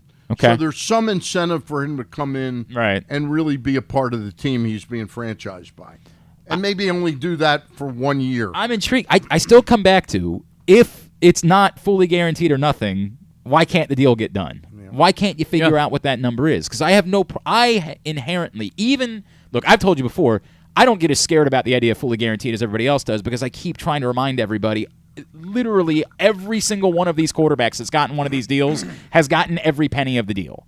Now, that might change with Russell Wilson. He might be the one that is the first time, if it's as disastrous as it was in year one, that at some point during the course of the deal, the Broncos finally say, we will deal with the dead cap space. This is so poisonous, we have no choice but to just get rid of this. But to this point, every contract that's ever been given out, the quarterback got every penny of the deal. And the risk of not having a quarterback, to me, is greater than the risk of, but what happens if he suffers a really career-altering injury in year 3, which is why you fight about it not being fully guaranteed. But even if you say, draw a hard line at fully guaranteed, it's not the way the quarterback contracts have worked definitively, even if you accept Deshaun Watson as an outlier, is that whoever the last guy was, the next guy gets more. So if the answer from Lamar Jackson is, It doesn't have to be full and guaranteed, but it's got to be more than Kyler Murray and Russell Wilson got last offseason. Well, that's supposedly they've offered more than that. It's a little slightly, right? And that's fair. You're right. Yeah. You're right. It's fair, Stan. But if that is true, that they've offered more and he wants just larger, then it would seem like that number would be another $20 or $30 million. And the life of the contract should get the deal. You would think. You would think, and that's what makes all of this so bloody confusing, and why we've kind of. I will just tell you one thing. I'm not a great negotiator, but I know one thing about negotiations. When you have two sides and they're entrenched like this, often what needs to change is the people talking. I understand what you're saying, and that's why you think Steve Bisciotti. I think Steve. I understand. Steve's got to. It becomes more human if Steve is the one talking. I completely get it. I understand his thing is I don't. I don't talk to players directly. That's never been what I do. Well, this might be the one time you got to do it. PressBoxOnline.com/offers. Sign up with DraftKings right now. If it's your first time signing up, you make a $5 bet. You get $200 in free bonus bets. That's simple. You don't have to use them right now. You can save them. So you can make a $5 bet this weekend on like Maryland Northwestern and then save your bonus bets until the NCAA tournament and use them then. Free bets. $5 bet, you get $200 worth of free bets. Again, PressBoxOnline.com/offers. Click on the DraftKings link. When we come back in, we're going to preview Stevenson lacrosse with Coach Paul Cantabene. Still to come today, we will catch up with Bruce Weber from Big Ten Network. Stan the Fan is here. It is Glenn Clark Radio. Are you a diehard O's fan looking for the perfect way to show your team spirit? Look no further than Birdland Sports. Birdland Sports is a small business run by fans for fans. They offer a wide variety of unofficial O's merchandise, from the Birds Are Coming tees to player cartoon shirts and more. And the best part? Their prices are more affordable than the big guys. So head to birdlandsports.com and grab your gear today. Show your support for the Birds with Birdland Sports. Gambling can be a fun and entertaining experience, but there are risks involved. If you're planning on betting on the game at the casino or on your phone or computer, know your limit, stay within it. Set a budget and a time to stop. Remember, gambling isn't a financial solution, and it doesn't mix well with alcohol or drugs. Know the risks and have a plan before you begin gambling. For free and confidential services, call 1-800-GAMBLER 24/7 or go to helpmygamblingproblem.org. The latest edition of PressBox is available now. On the cover, Luke Jackson profiles Orioles phenom Gunnar Henderson, breaking down how he was able to become the top prospect in baseball at such a young age and what could be next in his first full MLB season. Also inside, we meet lacrosse players from the men's and women's college programs across the state, and Bo Smoka breaks down another year of wide receiver issues for the Ravens. PressBox is available for free at over 500 area locations, including 60 Royal Farm stores, and you can always find the entire edition, as well as the best daily coverage of the Orioles, Ravens, and Terps at PressBoxOnline.com. That first sip. That first bite. Start your day off right with a delicious breakfast at Royal Farms. Choose from a fantastic selection of fresh Royal Farms breakfast sandwiches and top it off with a rich hot cup of the freshest coffee in the world. At Royal Farms, breakfast is available day and night. It's the freshest breakfast in the world. Real fresh, real fast. Royal Farms. Make the most out of every day in your Toyota RAV4. Available in hybrid or gas-only models. A RAV4 can get you where you want to go in style. Check out buyatoyota.com for deals on new RAV4s from your local Toyota dealer today. The Baltimore County Police Department is hiring. Entry-level officers start at over $60,000 and over $64,000 for lateral officers, with $10,000 signing bonuses available. Plus, cadets start at over $32,000. Great benefits are available, like medical, dental, and vision insurance, tuition reimbursement, 15 sick days per calendar year with no limit, career advancement to more than 20 specialized units, and more, with further incentives for military service members and veterans. A passion for service, a career for life with the Baltimore County Police Department. Find out more at joinbaltimorecountypd.com or call 410-887-5542. Must be a United States citizen, have a valid driver's license, and a high school diploma or GED equivalent. If you miss anything on the show, don't forget that you can watch full episodes at youtube.com/PressBox online, and you can download podcasts on Apple, iTunes, Amazon, and Grindr. Wait, did I say Grindr? I don't think that you would find it on Grindr. Not that I know it's on Grindr or anything, I swear. On second thought, you know what? I don't care what you think. Here's Glenn. It pops me every time. Every time it pops me. I swear. It's so good. Thank you, Paul.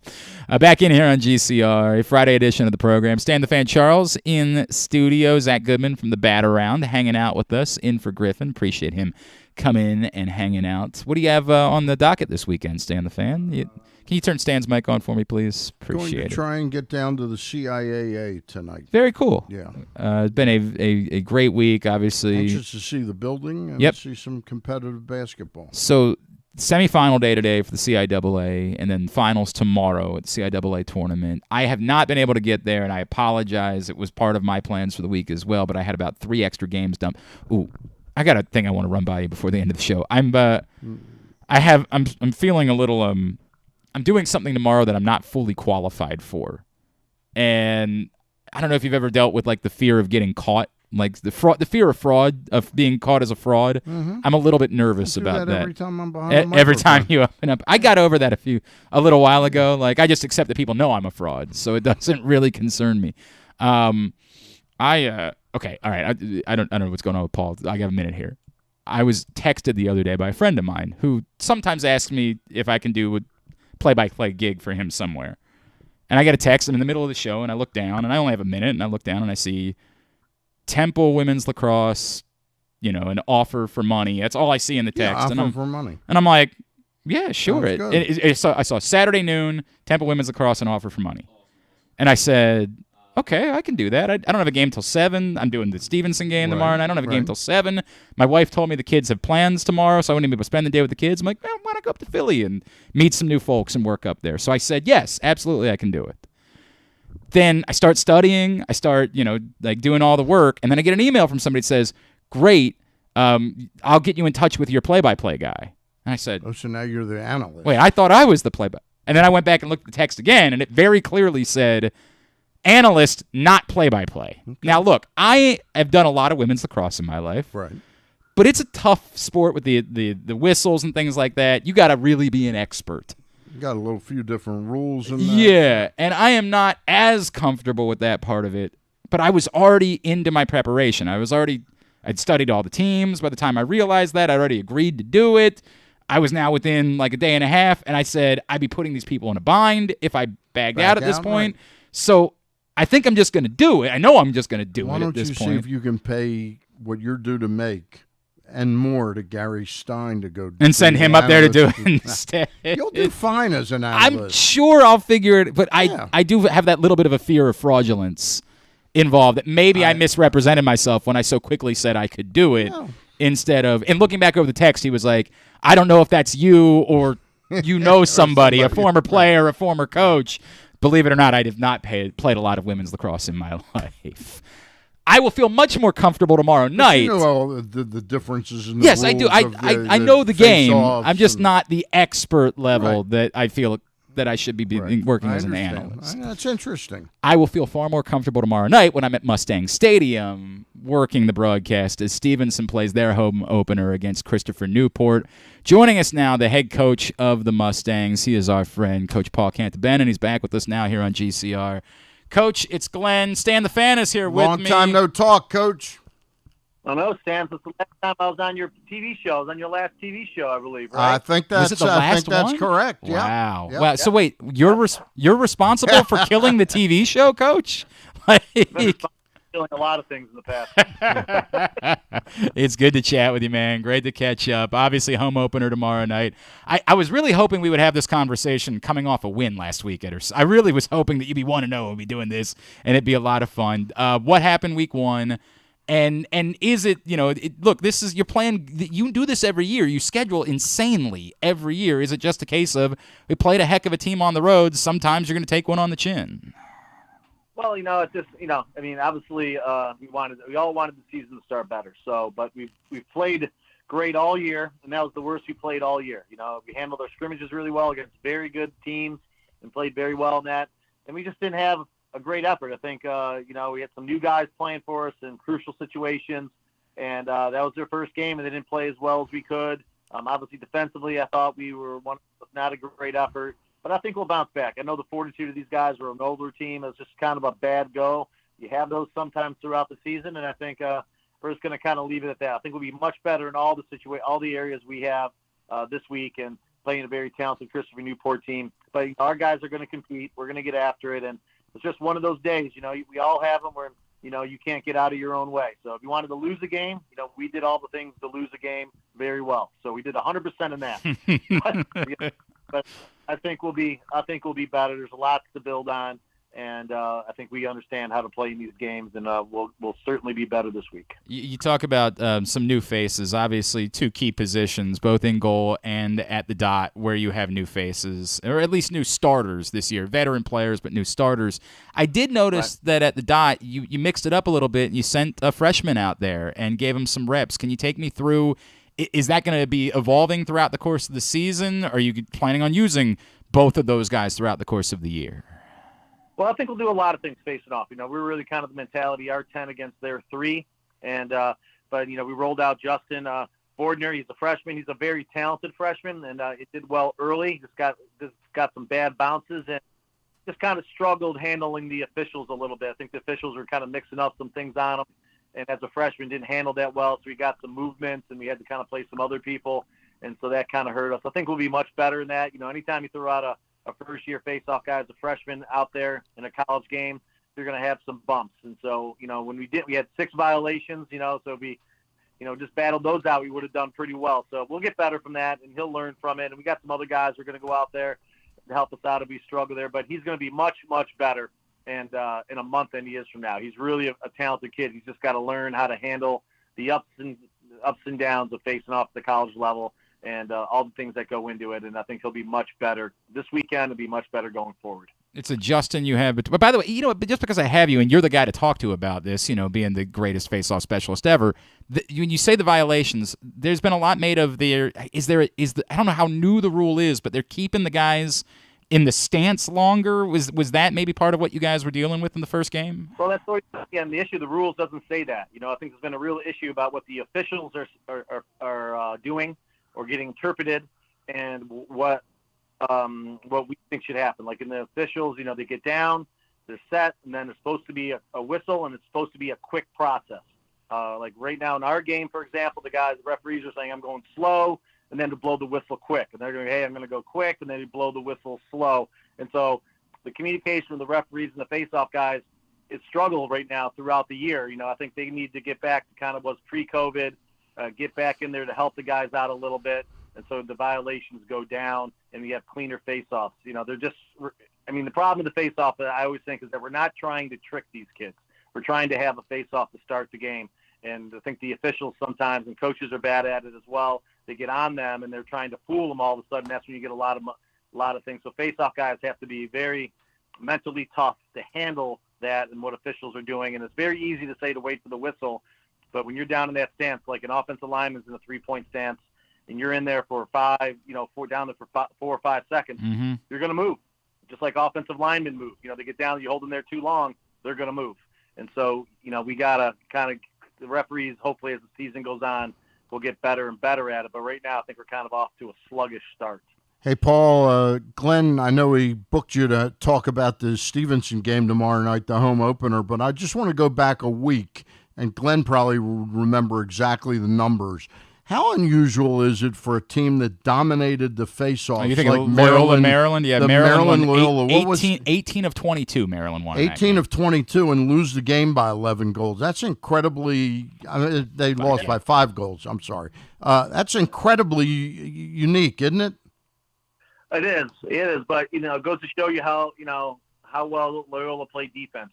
If you can play solid defense and clear the ball the first time out there, you're going to be pretty successful. A lot of times you lose a lot of face-offs, you play more defense, you don't clear the ball successfully, so the other team has the ball a little bit more, and that leads to more possessions, and then you do lose those games. But Loyola did an outstanding job of playing solid defense, only allowing Maryland the possession one time, and then getting the ball cleared to the other end, which was crucial. If you give a team like Maryland or any good team multiple chances on offense because you didn't clear it or you turn it over, then you're going to pay for it. And I think Loyola did a great job. But it's very unusual to get dominated that much because then your defense is playing that much more defense. And then sometimes what happens in that scenario as well is that your offense gets a little antsy. You have some bad possessions there. You get the ball back quicker. And so you got to play really what Loyola did is play very efficient offense. You got to have a high yield. You're going to get less possessions. You got to score more goals on those less possessions in order to win. As a coach and one who also played with Charlie Toomey, do you almost coach your team the week before you play somebody like Maryland's face-off guy that, hey, we know we're going to lose, more face-offs than usual, but this is what we have to do to counter that? Absolutely. You have to be prepared for that. So as a coach, you're preparing for all those. You're prepared to win more. You're prepared to lose more. So they had probably had several scenarios that they wanted to do facing off-wise, and what were they going to go defensively and offensively. So obviously, you're preparing offensively. You don't want to go quick because then that gives the team you want to get the best possession you can, try to get the best shot that you can, and then go from there. So if you have a great yield of 35 to 40% and scoring goals in those possessions, you got a better chance of winning the game if you got a yield of 10 to 15%. Obviously, they're off to a great start. Stevenson coach Paul Cantabene with us here on GCR. Stevenson, Christopher Newport tomorrow night at Mustang Stadium, the home opener. Coach, back to your team for a second. The one thing that jumps out at me, and I know it doesn't solve everything, but as you talk about the guys that you brought back, it seems like offensively you've got a lot there. There's a lot you can count on. Is there somebody maybe that's ready to creep up and join that group, someone that you're seeing and thinking, by the time we get to conference play, by the time the season's over, you're going to be talking about this guy more, someone who's ready to add to it? Yeah, well, I think you're going to talk a lot about Jack Scalati and Grant Zick. Those are two guys that have two of our middies that are excellent. They're sophomores for us, and they've had great balls. They're bigger, they're faster, they can handle pressure, they can play offense, defense. They're really all-around midfielders. Those are two guys you'll talk about a lot. They are very, very good in what they do and very smart. So we're lucky to have both of them. And what about, we mentioned the change in goal. Nice to have a veteran, obviously. What did you see from Justin in his first game? Is that something that you are, it's definitively his job, or was there still a competition there too? Justin's done a great job really taking the bull by the horns here and doing it, man. He had, I think, 13 or 14 saves. He did a great job in the net. He was one of our highlights along with Cam Lodge with 6 goals. We thought he played outstanding. He was not the reason we lost. He was really the reason we were in the game. He did a really, really good job, and we're very happy where he is. But we got some guys he struggles we think could step in, but he's really done a great job earning the position, and he deserves to start. The biggest difference, going through it, Coach, it's humbling, right? You guys have been in the NCAA tournament every year. I know it had to be tough for the guys a year ago to come up short.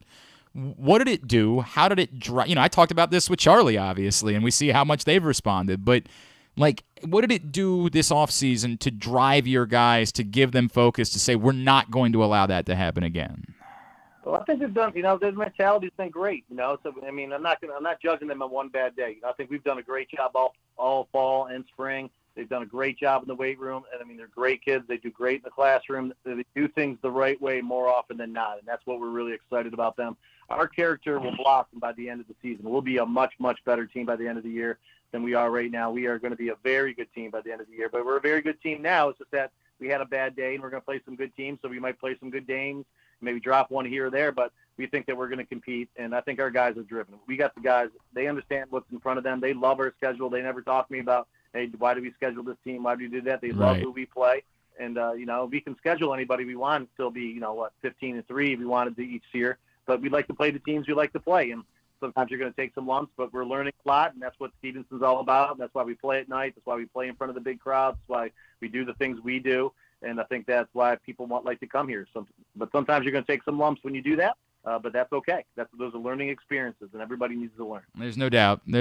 All right, before I let you go, it's such a big event every year. Do you want to take a second and just sort of plug the Classic and remind everybody in this area about what an opportunity it is to come watch high-level lacrosse for a weekend? Yeah, the Mustang Classic is the best in-season college tournament, regardless of sport, I think, out there, or regardless of level. We have 10 of the best teams in the country coming to the Mustang Stadium. I think it's the 18th and 19th of March. 17th and 18th. 17th and 18th. We start games at 11 o'clock in the morning, and we'll be done around 10 o'clock at night. So it's a full day of lacrosse. It's awesome. And we hope everybody comes out. Looks like the weather, hopefully, knock on wood here, looks like it's going to be all right. And it's going to be a great weekend of lacrosse to come out and see some of the best teams in D3 play day in and day out. Yeah, you got really lucky as you guys have gotten ready for the season. You haven't had to dodge snow. You haven't had to, my God, the other day I'm guessing everybody was in shorts. You might have been in shorts the other day. What was it, Tuesday or yesterday was 80 degrees. My God, what a week this has been. Well, I'm good with it. I hate snow, so I'm good with it. Let's go. How can you hate snow? You're from Western New York. How in the world do you hate snow? Why I hate snow. Okay? I grew up in Western New York. All you see is why you hate snow. All right. I guess I can understand that, man. I'd be done with it, too, at some point. Paul Cantabene, I look forward to being out there tomorrow night. Always appreciate you, my friend. Great to talk to you again, Paul. Thanks. Good to see you guys. Talk to you guys real soon. Bye. Stevenson lacrosse coach Paul Cantabene getting us ready for tomorrow night and their season opener against Christopher Newport. Tomorrow during the day, the Baltimore County Police Department is hosting a hiring event. It is at the Public Safety Building on Joppa Road in Towson, and it starts at 10 a.m. And if you have even thought about the possibility of making a career change, if you know somebody who is struggling to find direction, that's a young person, the Baltimore County Police Department has opportunities available with extraordinarily competitive salaries, cadet salaries that start at over $32,000 a year, entry-level officers over $60,000 a year, and then lateral officers over $64,000 a year with $10,000 signing bonuses available for entry-level and lateral officers. Tomorrow at the Public Safety Building, 700 East Joppa Road in Towson, you can do it all. Take the agility test, take the written test, go through the entire application process. Everything can be done between 10 and 2. If you're not thinking about a career in the Baltimore County Police Department, but you just want to feel more of a touch between the police and the community, it's been such a topic in recent years that we needed to reconsider the relationship with policing and the community. And the Baltimore County Police Department is taking that very seriously, and they want to be a part of that change. They want you to just come over and say hello. They want you to just stop by. There's going to be a keynote speaker celebrating Black History Month during the course of the day. The K-9 unit will be out there. You can take pictures, all that sort of stuff. They just want to get that relationship further entrenched between the community and the police department. So a great opportunity for you to do that tomorrow. Get over to the Public Safety Building between 10 a.m. and 2 p.m., 700 East Joppa Road. You can call 410-887-5542 or visit joinbaltimorecountypd.com to find out more. All right, we are winding down for a Friday edition of the program. Stan, you said you are inching closer to your inaugural Power Rankings list? I'm pretty close. Yeah? Pretty close. So... You want the top 10? Yes, you're previewing it now. You're giving it away for free right here? Look at this. It's unbelievable. Not like there's been a paywall. Oh, no, this is going to be the moment. This changes everything now for Glenn Clark. All right, what do you got? Top 10. Do you want me to try to guess? Not particularly. Okay, then go right ahead. I've got Buck Showalter and the Mets at number 1 right now. Okay. The only question I had is, would you just default, hey, the Astros are the World Series champions, they get to be number 1 because of it? I think, seriously, the injury to McCullers, it kind of shined a light on the fact that they don't have Verlander either. Mm-hmm. So they get one more injury, they become much more. And I know they got Hunter Brown there. And Forrest Whitley at one time when I owned him, he was the greatest pitching prospect in the game of baseball. Son of a bitch, you ruined everything. Poor guy didn't know what hit him. But I don't own you anymore, Forrest Whitley, so maybe you can come on. I've got San Diego. Okay. Because of their manager and their lineup as number 2. Okay. Love me some Bob Melvin. I've got the Atlanta Braves number 3. So that's the first 3 spots are National League teams. Sure. Got the Yankees 4. Okay. Houston 5. Okay. St. Louis 6.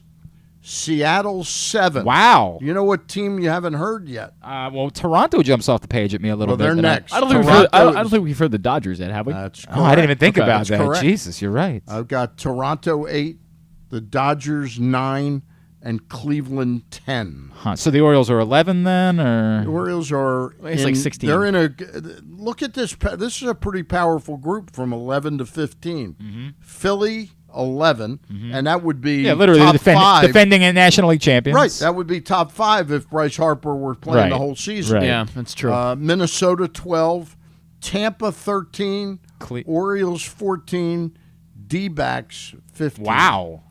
D-backs are going to be improved this year. Wow. And you have Cleveland outside. You have in the. I have Cleveland as 10.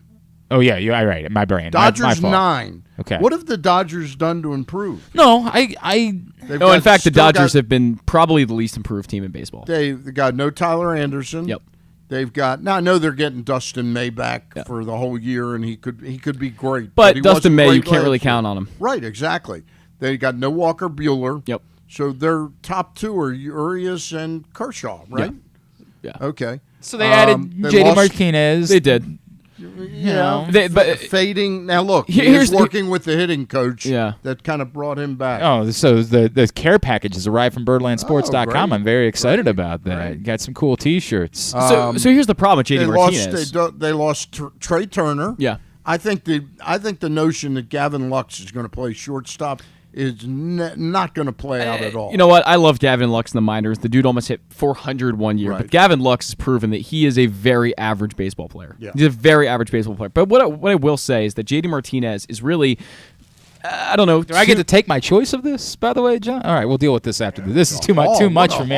So I get all of these, right? They're all for me? That's what you... Give them away.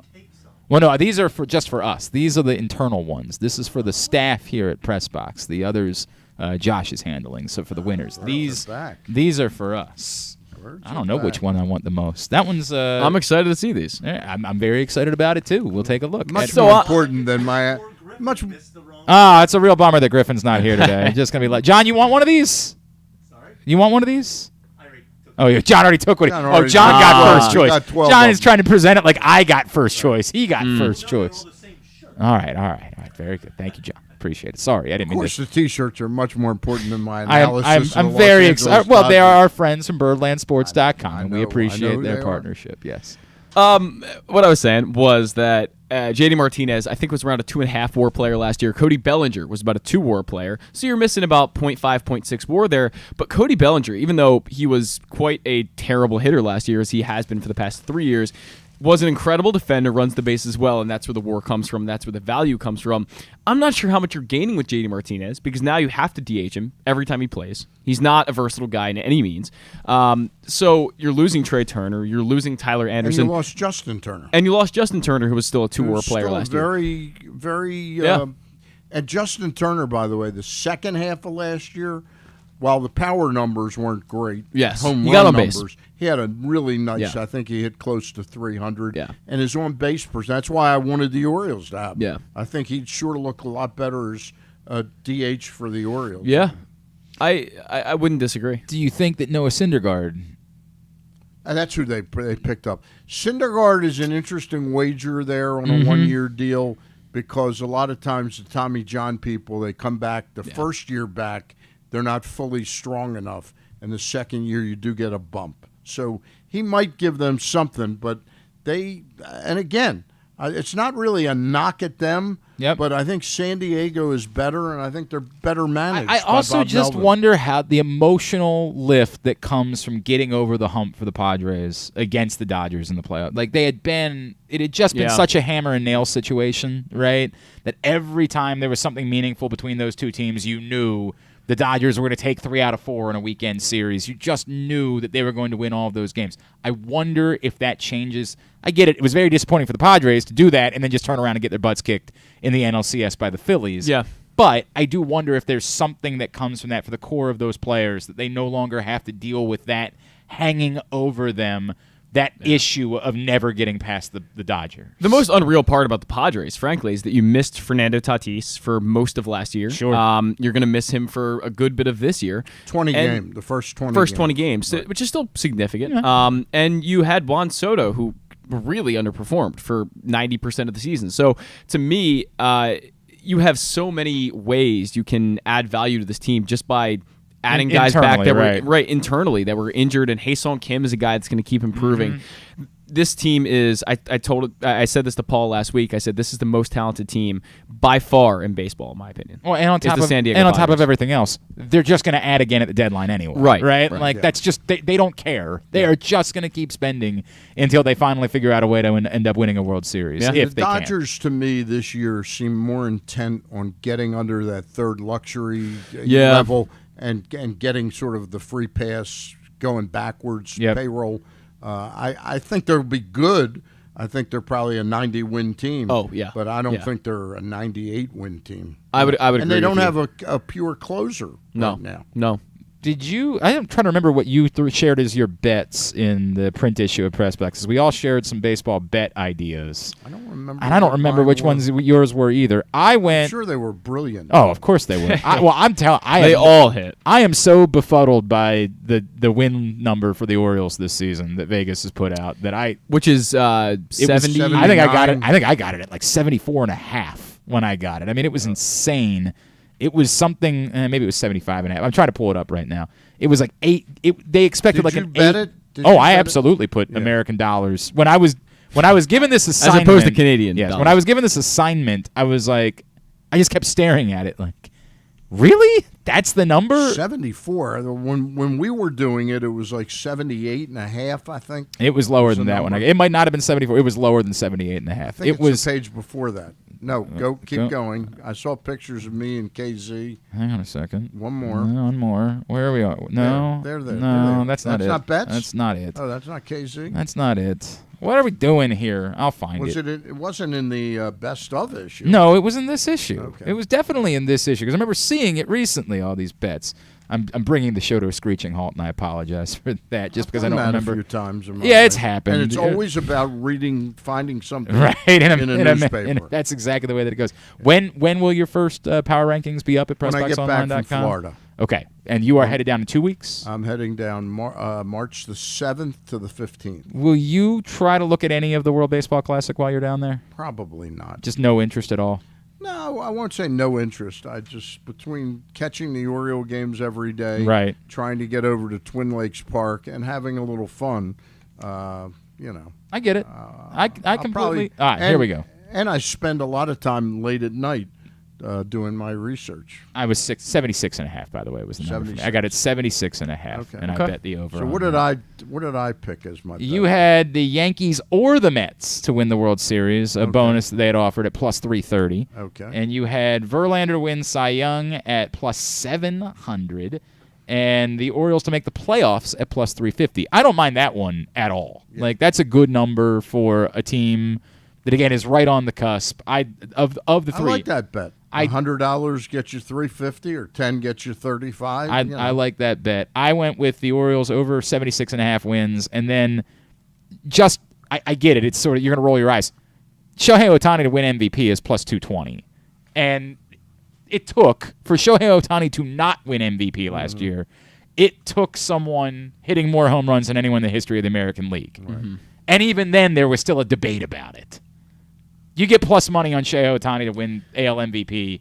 I don't think it's going to last all that long. I just decided to take a bite on it. So that's the way just it those year-long wagers. Yeah, they're tough. And I know, I'm not laying out 100 to win 350 6 months from now.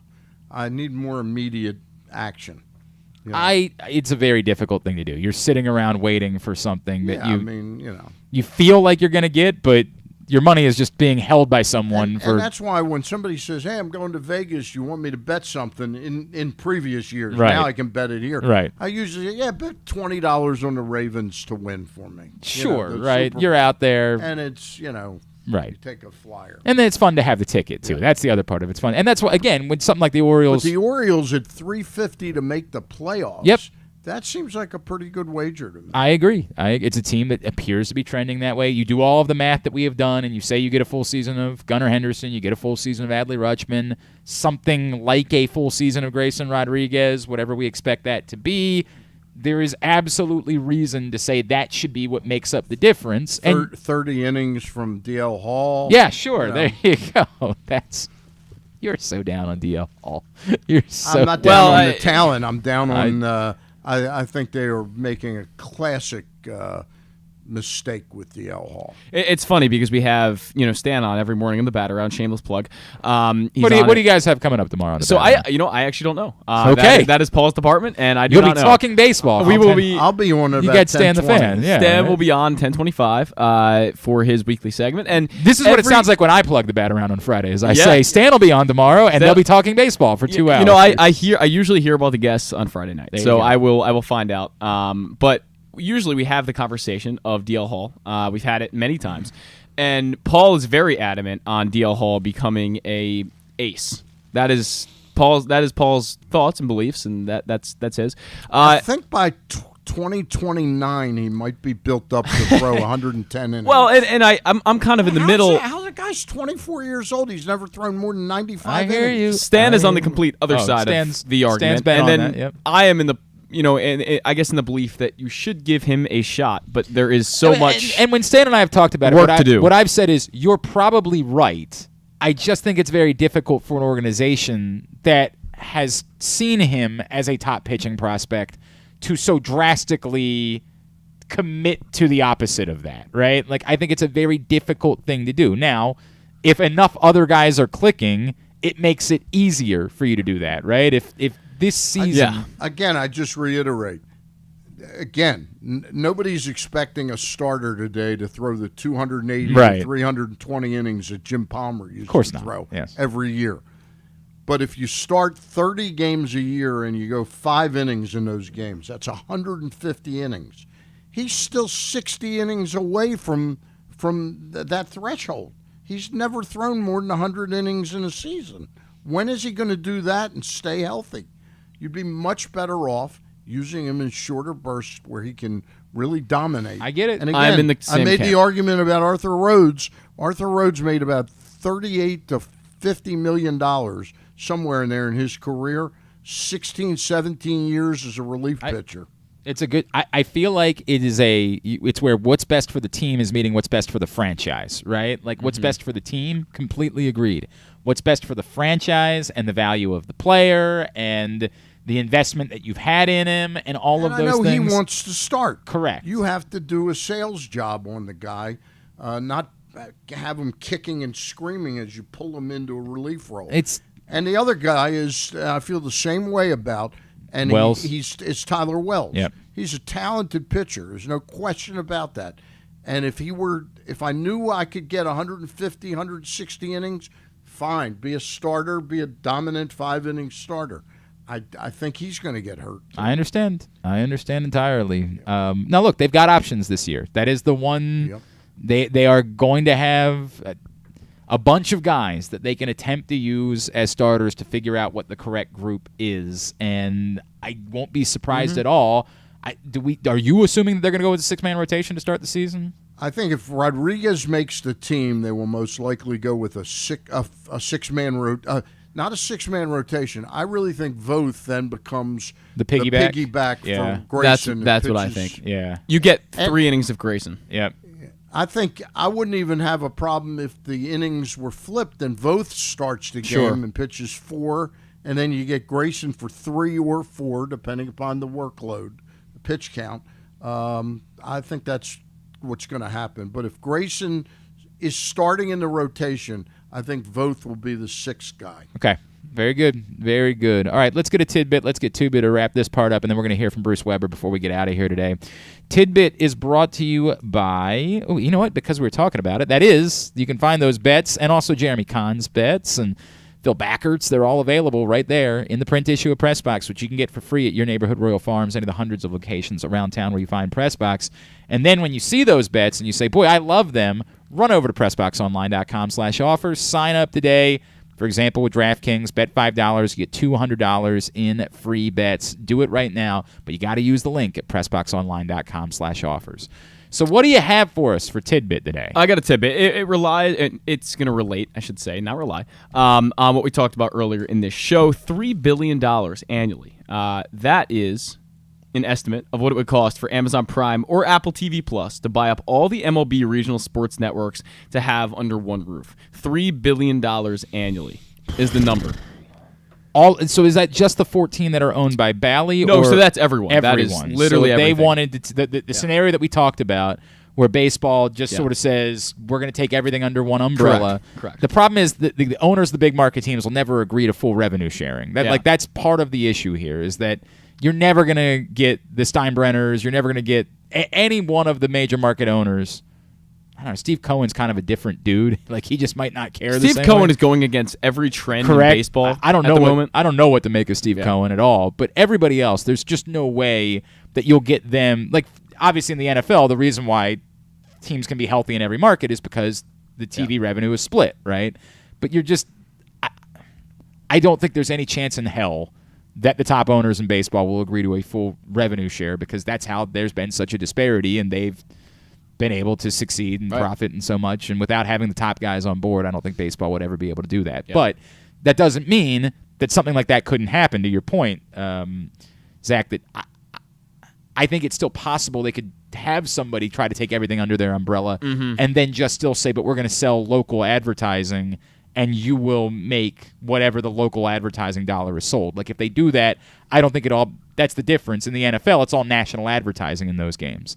I still think you'll be allowed to sell local advertising into those games if something like that were to occur. It's all still being think tanked, right? I mean, we're not close to an answer on what happens moving forward. It just feels like this is the moment where it's the first time. John from Little Rock told me, by the way, the MLS deal. Hang on a second. He gave me the information on what the MLS deal was, and now I've already lost it because everybody's Lamar Jacksoning in my timeline, which is all we're doing any longer is Lamar Jacksoning on the timeline. But he gave me the details for if you're an MLS fan. It doesn't impact me, obviously, because I'm not.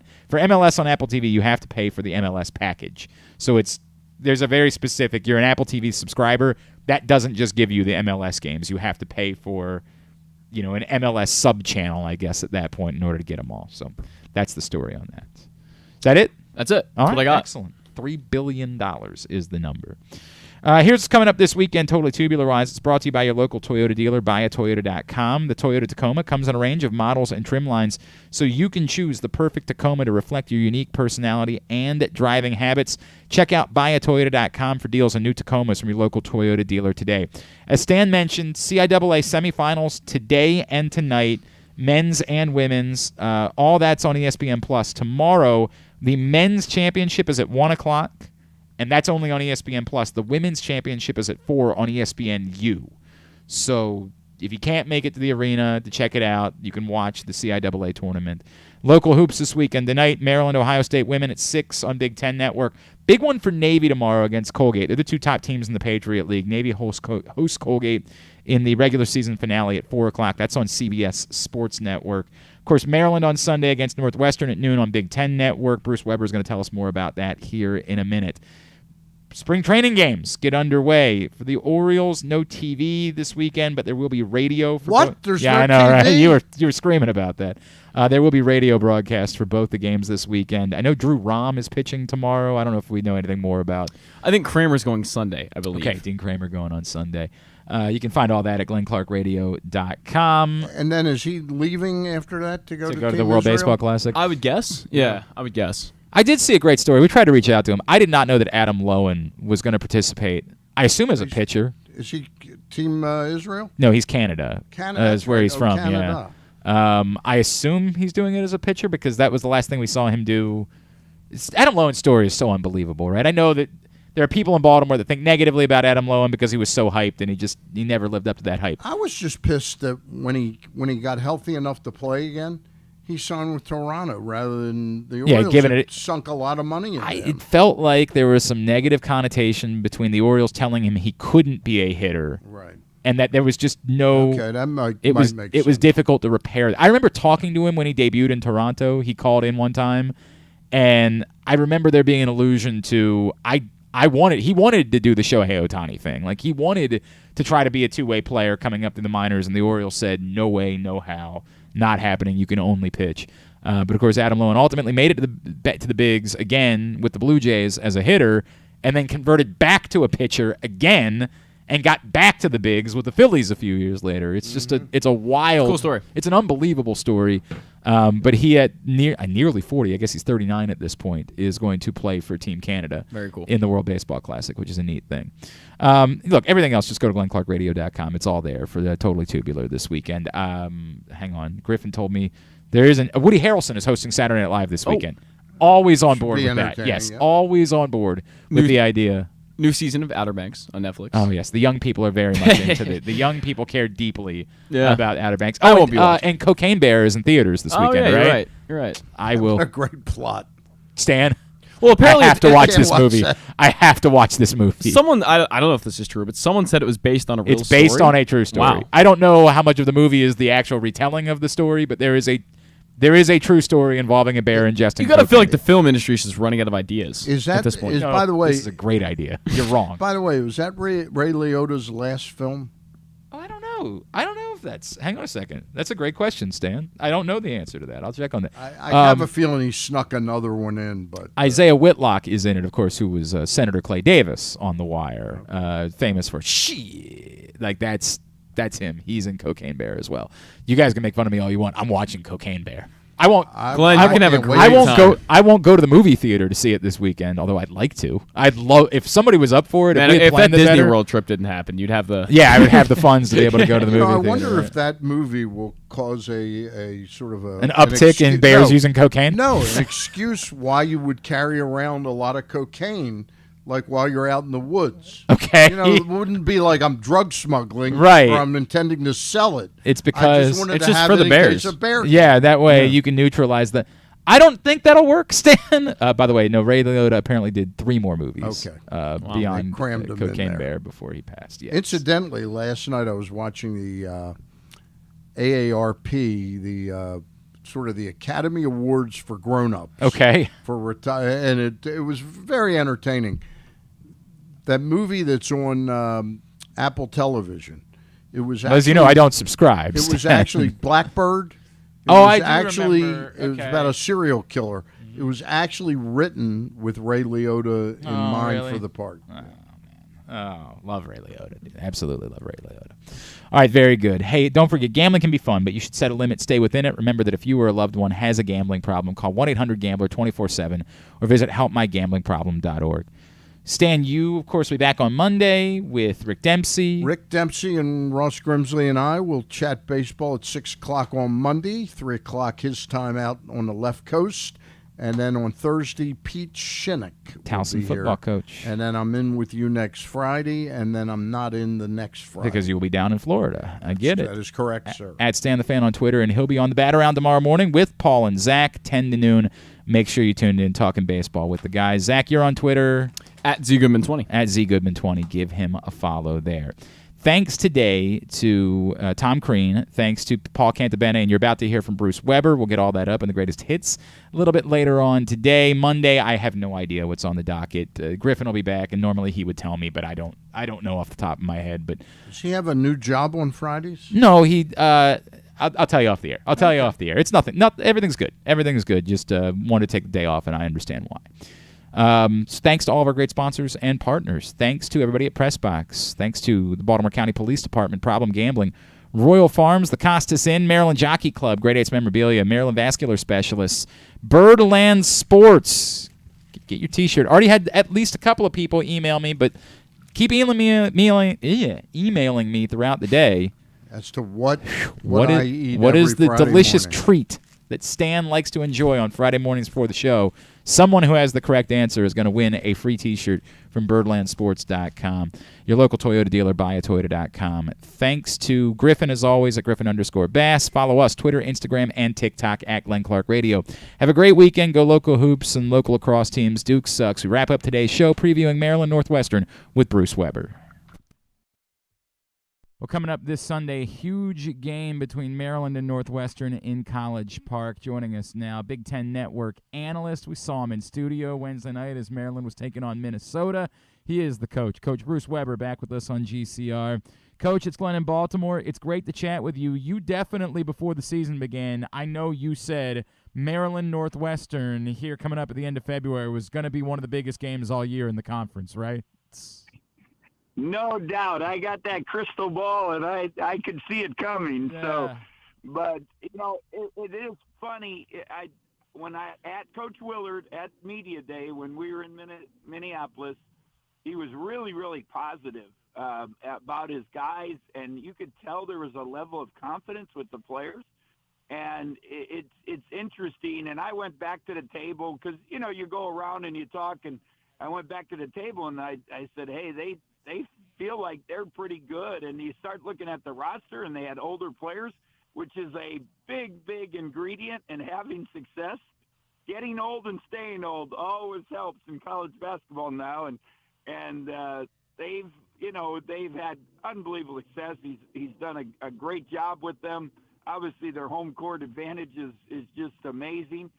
And Northwestern, if you really look at it too, you got older guards, and both coaches have done a great job. And tough loss for Northwestern against the Illini the other night, and it should be a great game, and it means a lot for both teams. No, obviously there's a lot at stake, particularly as you mentioned after Northwestern lost to Illinois. Like everything behind Purdue right now is utterly wide open, headed towards the Big Ten tournament with 3 games to play.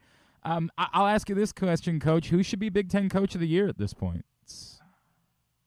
Well, it's a hard thing to decide, but obviously I'm about winning, and Coach Painter winning the league, and they weren't picked like the team or anything, and they're doing it with freshman guard. You got to give him some credit, but there's so many other coaches. Obviously, what Chris Collins has done.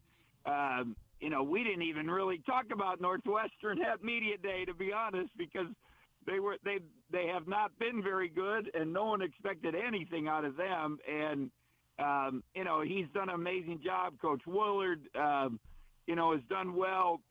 There's so many guys in the league. It's really hard to decide. I understand that. We're partial here, but you're right. And I think the point is that nobody's really separated themselves. And Coach, I brought this up a few times recently. I don't, whatever it means, I think that winning the Big Ten tournament would be an unbelievable accomplishment. And I feel like right now, even beyond Purdue, I got to think that there's 8 teams, in this league, even the teams that only get the single bye and not the double bye, that are probably going to go into the Big Ten tournament feeling they've got about as good of a chance as anyone of winning the thing. And really, what it would do, particularly here at Maryland, where there hasn't been a conference tournament win in 20 years, would be really overwhelming for an early statement for a coach to make for his program. Yeah, there's no doubt, and there's no doubt on both things. One, that there's so many teams that could win it and get on a little bit of a run. Obviously, to me, at least one bye is going to help. There's no doubt.